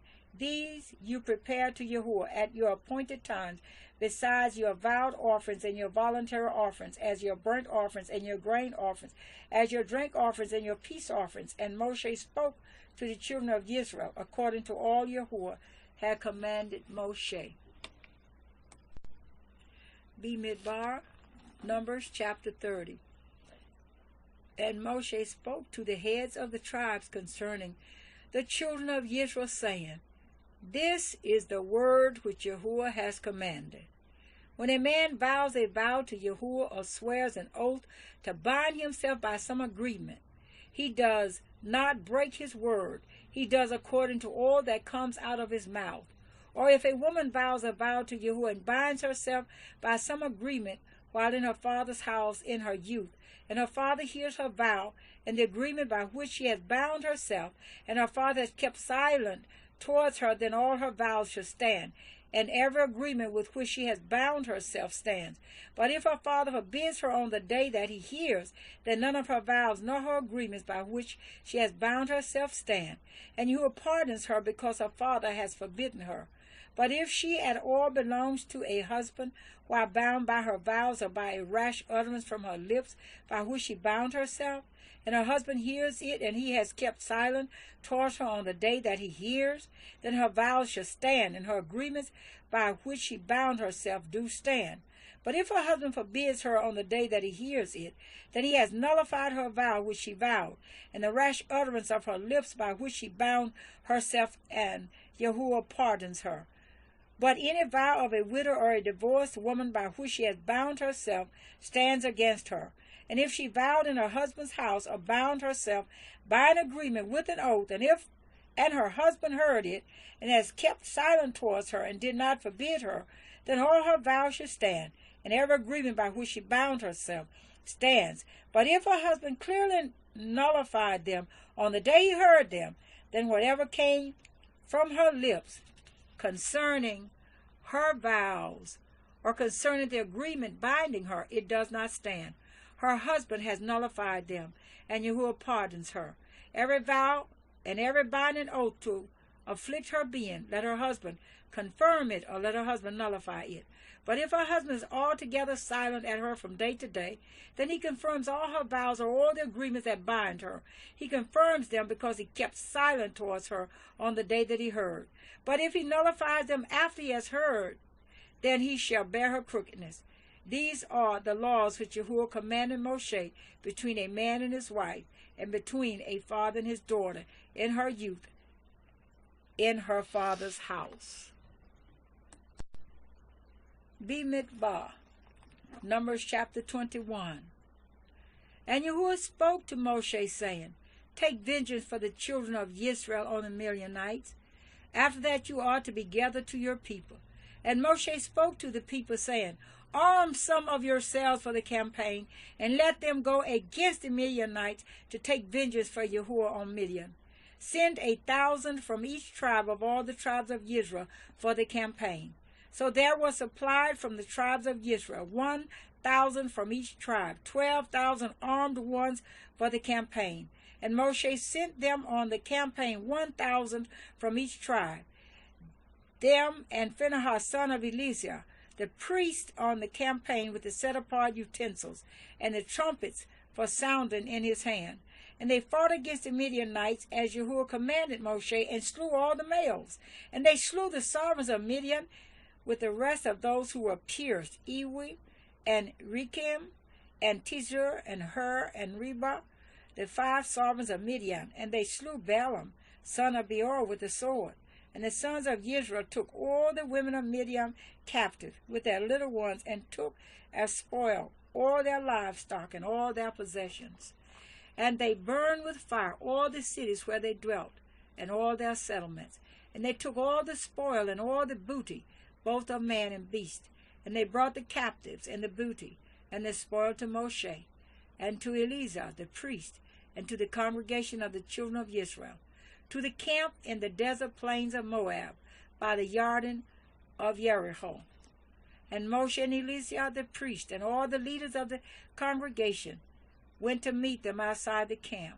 But Moshe was wroth with the officers of the army, with the commanders of thousands and commanders of hundreds, who had come from the campaign. And Moshe said to them, Have you kept all the women alive? Look, they are the ones who caused the children of Israel, through the word of Balaam, to trespass against Yahweh in the matter of Peor. And there was a plague among the congregation of Yahweh. And now slay every male among the little ones. And every woman who has known a man by lying with a man you shall slay. But keep alive for yourselves all the female children who have not known a man by lying with a man. And you camp outside the camp 7 days. Whoever has slain any being, and whoever has touched any slain, cleanse yourselves and your captives on the 3rd day and on the 7th day. And cleanse every garment, and every object of leather, and all the work of goat's hair, and every object of wood. And Eleazar the priest said to the men of the campaign who went to the battle, This is the law of the Torah which Yahweh commanded Moshe. Only the gold and the silver, the bronze, the iron, the tin, and the lead, every object that passes through fire, you put through the fire, and it shall be clean. Only let it be cleansed with the water for uncleanness. And whatever does not pass through fire, you pass through water. And you shall wash your garments on the 7th day, and be clean. And afterwards come into the camp. And Yahweh spoke to Moshe, saying, Count up the plunder that was taken of man and of beast, you and Eleazar the priest, and the heads of the fathers of the congregation. And you shall divide the plunder into 2 parts, between those who took part in the battle, who went out on the campaign, and all the congregation, and set aside a levy for Yahweh on the men of battle who went out on the campaign, 1 out of every 500 of man, and of the cattle, and of the donkeys, and of the sheep. Take it from their half, and give it to Eleazar the priest as a contribution to Yahweh. And from the children of Israel's half, you shall take 1 of every 50 of man, of the cattle, of the donkeys, and of the sheep, of all the livestock, and give them to the Levites guarding the duty of the dwelling place of Yahweh. And Moshe and Eleazar the priest did as Yahweh commanded Moshe. And the booty remaining from the plunder which the people of the campaign had taken was 675,000 sheep, and 72,000 cattle, and 61,000 donkeys, and 32,000 human beings in all, of women who had not known a man by lying with a man. And the half, the portion for those who went out on the campaign, was in number 337,500 sheep. And the levy unto Yahweh of the sheep was 675, and the cattle were 36,000, of which the levy unto Yahweh was 72. And the donkeys were 30,500, of which the levy unto Yahweh was 61. And the human beings were 16,000, of which the levy unto Yahweh was 32 beings. So Mosheh gave the levy, which was the contribution unto Yahweh, to Eleazar, the priest, as Yahweh commanded Mosheh. And from the children of Yisrael's half, which Mosheh divided from the men who campaigned. Now the half belonging to the congregation was 337,500 sheep, and 36,000 cattle, and 30,500 donkeys, and 16,000 human beings. Then Mosheh took from the children of Israel half, one out of every 50 drawn from man and beast, and gave them to the Levites who guarded the duty of the dwelling place of Yahweh, as Yahweh commanded Mosheh. And the officers who were over thousands of the campaign, the commanders of thousands and commanders of hundreds, came near to Mosheh. And they said to Mosheh, Your servants have taken account of the fighting men under our command, and not a man of us is missing.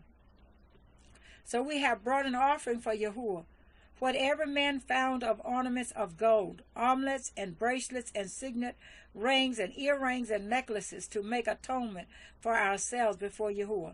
And Mosheh and Eleazar, the priest, received the gold from them, all the fashion ornaments, and all the gold of the offering that they presented to Yahweh from the commanders of thousands and commanders of hundreds, was 16,750 shekels.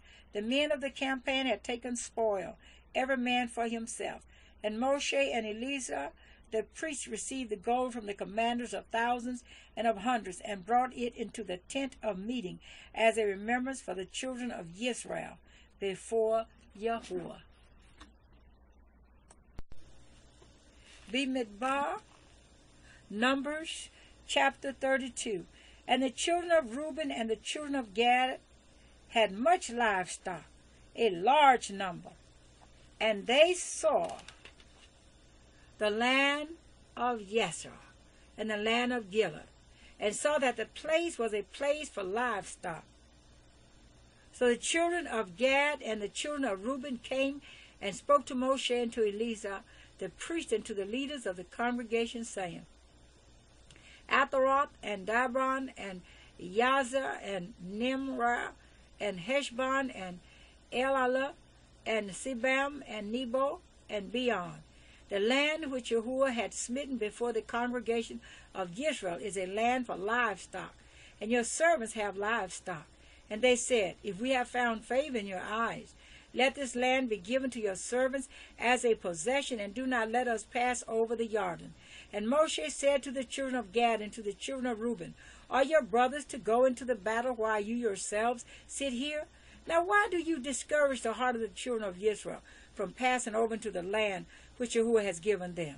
Thus your fathers did when I sent them away from Kadesh Barnea to see the land. For when they went up to the Wadi Eshcol and saw the land, they discouraged the heart of the children of Israel, so that they did not go into the land which Yahweh had given them. Then the displeasure of Yahweh burned on that day, and he swore an oath, saying, Not one of the men who came up from Mitsrayim, from 20 years old and above, is to see the land of which I swore to Abraham, Ishak, and Yaakov, because they did not follow me completely, except Caleb, son of Jephunneh, the Quiznazite, and Yahushua, son of Nun, for they have followed Yahweh completely.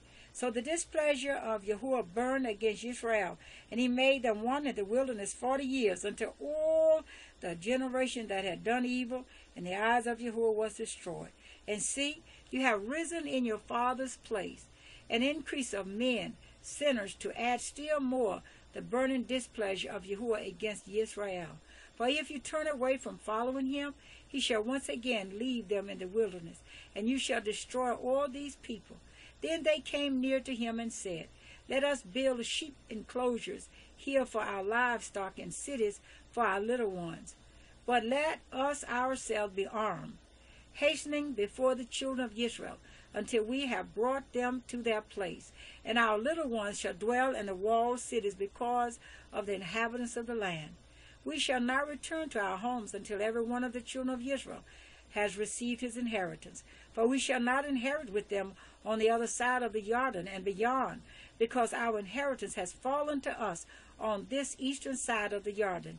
And Mosheh said to them, if you make this promise, if you arm yourselves before Yahweh for battle, and all your armed ones pass over the Jordan before Yahweh until he has driven out his enemies from before him, and the land has been subdued before Yahweh, then afterward you shall return and be guiltless before Yahweh and before Yisra'ელ, and this land shall be your possession before Yahweh.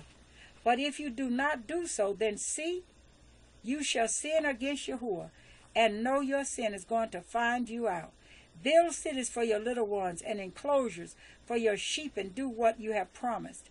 And the children of Gad and the children of Reuben spoke to Mosheh, saying, Your servants are going to do as my master commands. Our little ones, our wives, our flocks, and all our livestock are going to be there in the cities of Gilead. But your servants are passing over, every armed one of the army before Yahweh to battle, as my master says. And Moshe gave command concerning them to Eleazar the priest, to Yahushua son of Nun, and to the heads of the fathers of the tribes of the children of Yisrael. And Moshe said to them, If the children of Gad and the children of Reuben pass over the Jordan with you, every man armed for battle before Yahweh, and the land has been subdued before you, then you shall give them the land of Gilead as a possession. But if they do not pass over armed with you, they shall have possessions among you in the land of Canaan. Then the children of Gad and the children of Reuben answered, saying, As Yahweh has said to your servants, as we do, we ourselves are passing over, armed before Yahweh, and to the land of Canaan. But the possession of our inheritance remains with us beyond the Jordan. So Moshe gave to the children of Gad, to the children of Reuben, and to half the tribe of Manasseh, son of Joseph, the reign of Sihon, sovereign of the Amorites, and the reign of Og, sovereign of Bashan, the land with its cities within the borders, the cities of the land round about. And the children of Gad built Dibon, and Ataroth, and Aurora, and Atroth, Shophan, and Yasser, and Yogbehat, and Bet Nimrah, and Bet Haran, walled cities and enclosures for sheep. And the children of Reuben built Heshbon, and El-Elah, and Koryathim, Nebo, and Baal-Meon, the names being changed, and Shipma, and they gave other names to the cities which they built. And the sons of Machir, son of Manasseh, went to Gilead and took it, and dispossessed the Amorites who were in it. So Moshe gave Gilead to Machir, son of Manasseh, and he dwelt in it. And Yair, son of Manasseh, went and took its small towns, and called them Hawath Yair. And Nobad went and took Quinath and the villages, and he called it Nobah, after his own name. Bemidbar, Numbers chapter 33. These are the departures of the children of Israel, who went out of the land of Mitsrayim by their divisions, under the hand of Moshe and Aaron. And Moshe wrote down the starting points of their departures at the command of Yahweh, and these are their departures according to their starting points. So they departed from Ramesses in the first month, on the 15th day of the first month, on the morrow of the Passover. The children of Israel went out with boldness before the eyes of all the Mizrahites. And the Mizrahites were bearing all their firstborn, whom Yahweh had smitten among them. Also on their mighty ones Yahweh had executed judgments. Then the children of Israel departed from Ramesses and camped at Sukkot. And they parted from Sukkot and camped at Etham, which is on the edge of the wilderness. And they departed from Etham and turned back to Pi-Hahiroth, which is east of Baal-Zephon. And they camped near Migdol.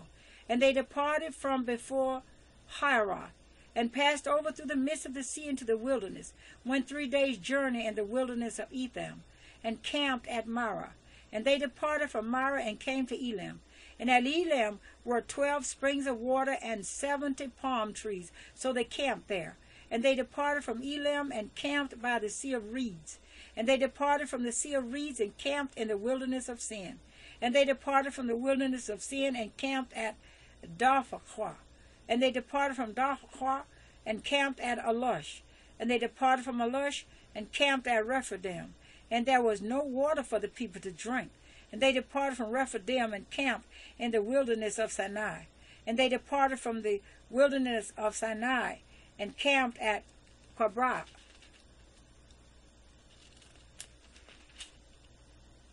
Hadawa.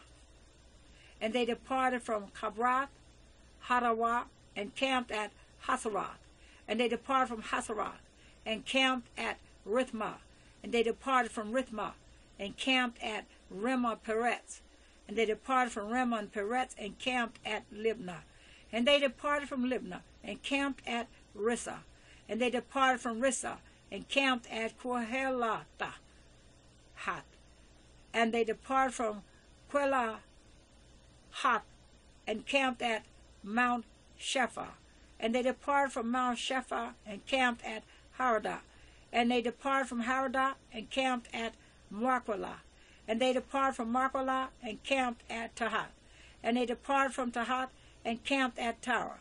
And they departed from Tarah and camped at Mithqah. And they departed from Mithqah and camped at Heshmonah. And they departed from Heshmonah and camped at Masaroth. And they departed from Masaroth and camped at Benah Yachan. And they departed from Benah Yachan and camped at Har Hagagad. And they departed from Har Hagagad and camped at Yabahah. And they departed from Yabahah and camped at Abranah. And they departed from Abranah and camped at Esyon Gibor. And they departed from Esyon Gibor and camped at the wilderness of Sin, which is Kodash. And they departed from Kodash and camped at Mount Hor, on the boundary of the land of Edom. Then Aaron the priest went up to Mount Hor at the command of Yehua, and died there in the 40th year after the children of Yisra'ელ had come out of the land of Mitsrayim on the first day of the 5th month. Now Aaron was 123 years old when he died on Mount Hor, and the sovereign of Arab, the Canaanite who dwelt in the south in the land of Canaan, heard of the coming of the children of Israel. So they departed from Mount Hor and camped at Salmonah. And they departed from Salmonah and camped at Punon. And they departed from Punon and camped at Obath. And they departed from Obath and camped at Ai-ha-Abarim at the border of Moab. And they departed from Ayim and camped at Dibon Gad. And they departed from Dibon Gad and camped at Almon Diblathayimah. And they departed from Almon Diblathayimah and camped in the mountains of Abarim before Nebo. And they departed from the mountains of Abarim and camped in the desert plains of Moab by the Jordan of Jericho. And they camped by the Jordan from Bed Yeshmoth as far as Abel Shittim in the desert plains of Moab. And Yehua spoke to Mosheh in the desert plains of Moab by the Jordan of Jericho, saying, Speak to the children of Israel, and say to them, When you have passed over the Jordan into the land of Canaan, then you shall drive out all the inhabitants of the land from before you, and shall destroy all their engraved stones, and shall destroy all their molded images, and lay waste all their high places. And you shall possess the land and dwell in it, for I have given you the land to possess. And you shall divide the land by lot as an inheritance among your clans. To the larger you give a large inheritance, and to the smaller you give a smaller inheritance. Whenever the lot falls to anyone, that is his. You inherit according to the tribes of your fathers. And if you do not drive out the inhabitants of the land from before you, then it shall be that those whom you let remain shall be pricks in your eyes and thorns in your sides, and they shall trouble you in the land where you dwell.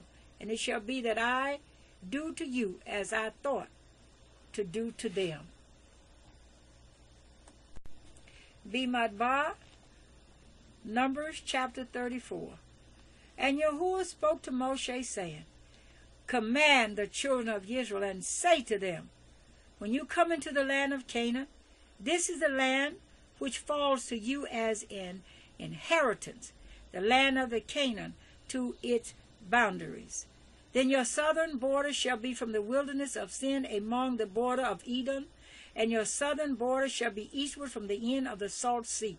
Then your border shall turn from the southern side of the ascent of the Agrabim, continue to Sin, and be on the south of Kadesh Barnea, and it shall go on to Hatzar Adah, and continue to Asmon. And the border shall turn from Asmon to the Wadi of Mitsrayim, and it shall end at the sea. As for the western border, you shall have the great sea for a border. This is your western border, and this is your northern border. From the great sea you mark out your border lines to Mount Hor. From Mount Hor you mark out your border to the entrance of Hamath, and the edge of the border shall be toward Sadad, and the border shall proceed to Zephron, and it shall end at Hatzar Enan. This is your northern border. And you shall mark out your eastern border from Hatzar Enan to Shaphan. And the border shall go down from Shepham to Riblah on the east side of Ayan, and the border shall go down and reach to the eastern side of the sea of Kinnereth. And the border shall go down along the Jordan, and it shall end at the salt sea. This is your land with the surrounding boundaries. And Mosheh commanded the children of Israel, saying, This is the land which you inherit by lot, which Yahweh has commanded to give to the 9 tribes and to the half-tribe. For the tribe of the children of Reuben, according to the house of their fathers, and the tribe of the children of Gad, according to the house of their fathers, have received their inheritance. And the half-tribe of Manasseh has received its inheritance. The 2 tribes and the half-tribe have received their inheritance beyond the Jordan of Jericho, eastward toward the sunrise. And Yahweh spoke to Moshe, saying, These are the names of the men who divide the land among you as an inheritance: Eleazar the priest, and Yahushua son of Nun. And take 1 leader of every tribe to divide the land of the inheritance. And these are the names of the men from the tribe of Yehudah: Caleb son of Jephunneh, and from the tribe of the children of Shimon, Shemuel son of Amminahud, from the tribe of Benjamin, Eladad son of Kishlon, and a leader from the tribe of the children of Dan, Bogai son of Yagla, from the sons of Joseph, a leader from the tribe of the children of Manasseh, Haniel son of Ephod, and a leader from the tribe of the children of Ephraim, Pumiel son of Shephtam, and a leader from the tribe of the children of Zebulun, Elisaphan son of Parnach, and a leader from the tribe of the children of Issachar, Peltiel son of Azan, and a leader from the tribe of the children of Asher, Ahahud son of Shelomah, and a leader from the tribe of the children of Naphtali, Pediel son of Ammihud. These are the ones Yahweh commanded to divide the inheritance among the children of Yisra'ელ in the land of Canaan. Bemidbar, Numbers chapter 35. And Yahweh spoke to Mosheh in the desert plains of Moab by the Jordan of Jericho, saying, Command the children of Israel that they shall give the Levites cities to dwell in from the inheritance of their possession. Also give the Levites open land around the cities, and they shall have the cities to dwell in, and their open land for their cattle and for their herds, and for all their livestock. And the open land of the cities which you give the Levites are from the wall of the city outward 1,000 cubits all around. And you shall measure outside the city on the east side 2,000 cubits, and on the south side 2,000 cubits, and on the west side 2,000 cubits, and on the north side 2,000 cubits. And the city is in the middle. This is to them the open land for the cities. And the cities which you give to the Levites are the 6 cities of refuge, which you give to them who killed someone to flee to, and to these you add 42 cities. All the cities which you give to the Levites are 48, these with their open land. And the cities which you give are from the possession of the children of Yisra'eel. From the larger tribe you give many, from the smaller you give few. Each one gives some of its cities to the Levites, in proportion to the inheritance that each inherits. And Yahuwah spoke to Moshe, saying, Speak to the children of Israel, and say to them, When you pass over the Jordan into the land of Canaan, then you shall choose cities to be cities of refuge for you, that the one who accidentally kills someone shall flee there, and they shall be cities of refuge for you from the revenger, and the one who kills someone is not to die until he stands before the congregation in right ruling. And of the cities which you give, 6 are to be cities of refuge. Give 3 cities beyond the Jordan, and give 3 cities in the land of Canaan as cities of refuge. These 6 cities are for refuge for the children of Israel, and for the sojourner, and for the settler in their midst, for anyone who accidentally kills someone to flee there. But if he has smitten him with an instrument of iron so that he dies, he is a murderer. The murderer shall certainly be put to death. And if he has smitten him with a stone in the hand by which one could die, and he does die, he is a murderer. The murderer shall certainly be put to death. Or if he has smitten him with a wooden instrument that could kill, and he does die, he is a murderer. The murderer shall certainly be put to death. The revenger of blood himself puts the murderer to death. When he meets him, he puts him to death. And if he thrusts him through in hatred, or throws an object at him while lying in wait, so that he dies, or in enmity, he smites him with his hand so that he dies, the one who smote him shall certainly be put to death, for he is a murderer. The revenger of blood puts the murderer to death when he meets him. But if he pushes him suddenly without enmity, or throws an object at him without lying in wait, or uses a stone by which a man could die, throwing it at him without seeing him, so that he dies, while he was not his enemy or seeking his harm, then the congregation shall judge between him who killed someone and the revenger of blood according to these right rulings. And the congregation shall rescue the one who killed someone from the hand of the revenger of blood, and the congregation shall return him to the city of refuge where he had fled, and he shall remain there until the death of the high priest who was anointed with the set-apart oil. But if the one who killed someone at any time goes outside the limits of the city of refuge where he fled, and the revenger of blood finds him outside the limits of his city of refuge, and the revenger of blood kills him who killed someone, he is not guilty of blood, because he should have remained in his city of refuge until the death of the high priest. But after the death of the high priest, he who kills someone is to return to the land of his possession. And these shall be for a law of right ruling to you throughout your generation in all your dwellings. Whoever kills someone has to be put to death as a murderer by the mouth of witnesses. But only one witness does not bear witness against someone to die. And take no ransom for the life of a murderer who is guilty of death, but he shall certainly be put to death. And take no ransom for him who has fled to his city of refuge to return to dwell in the land before the death of the priest. And do not profane the land where you are, for blood profanes the land, and the land is not pardoned for the blood that is shed on it, except by the blood of him who shed it. And do not defile the land which you inhabit, in the midst of which I dwell, for I, Yahweh, am dwelling in the midst of the children of Yisra'ЄL. Bemidbar, Numbers chapter 36. And the heads of the fathers of the clans of the children of Gilead, son of Machir, son of Manasseh, of the clans of the sons of Joseph, came near and spoke before Mosheh and before the leaders, the heads of the fathers of the children of Israel, and said, Yahweh commanded my master to give the land as an inheritance by lot to the children of Israel, and my master was commanded by Yahweh to give the inheritance of our brother Zelophehad to his daughters. Now if they are married to any of the sons of the other tribes of the children of Israel, then their inheritance shall be taken from the inheritance of our fathers, and shall be added to the inheritance of the tribe into which they marry, and taken from the lot of our inheritance. And if the jubilee of the children of Israel takes place, then their inheritance shall be added to the inheritance of the tribe into which they marry, and their inheritance taken away from the inheritance of the tribe of our fathers. And Moshe commanded the children of Yisra'eel according to the word of Yahweh, saying, What the tribe of the sons of Joseph speaks is right.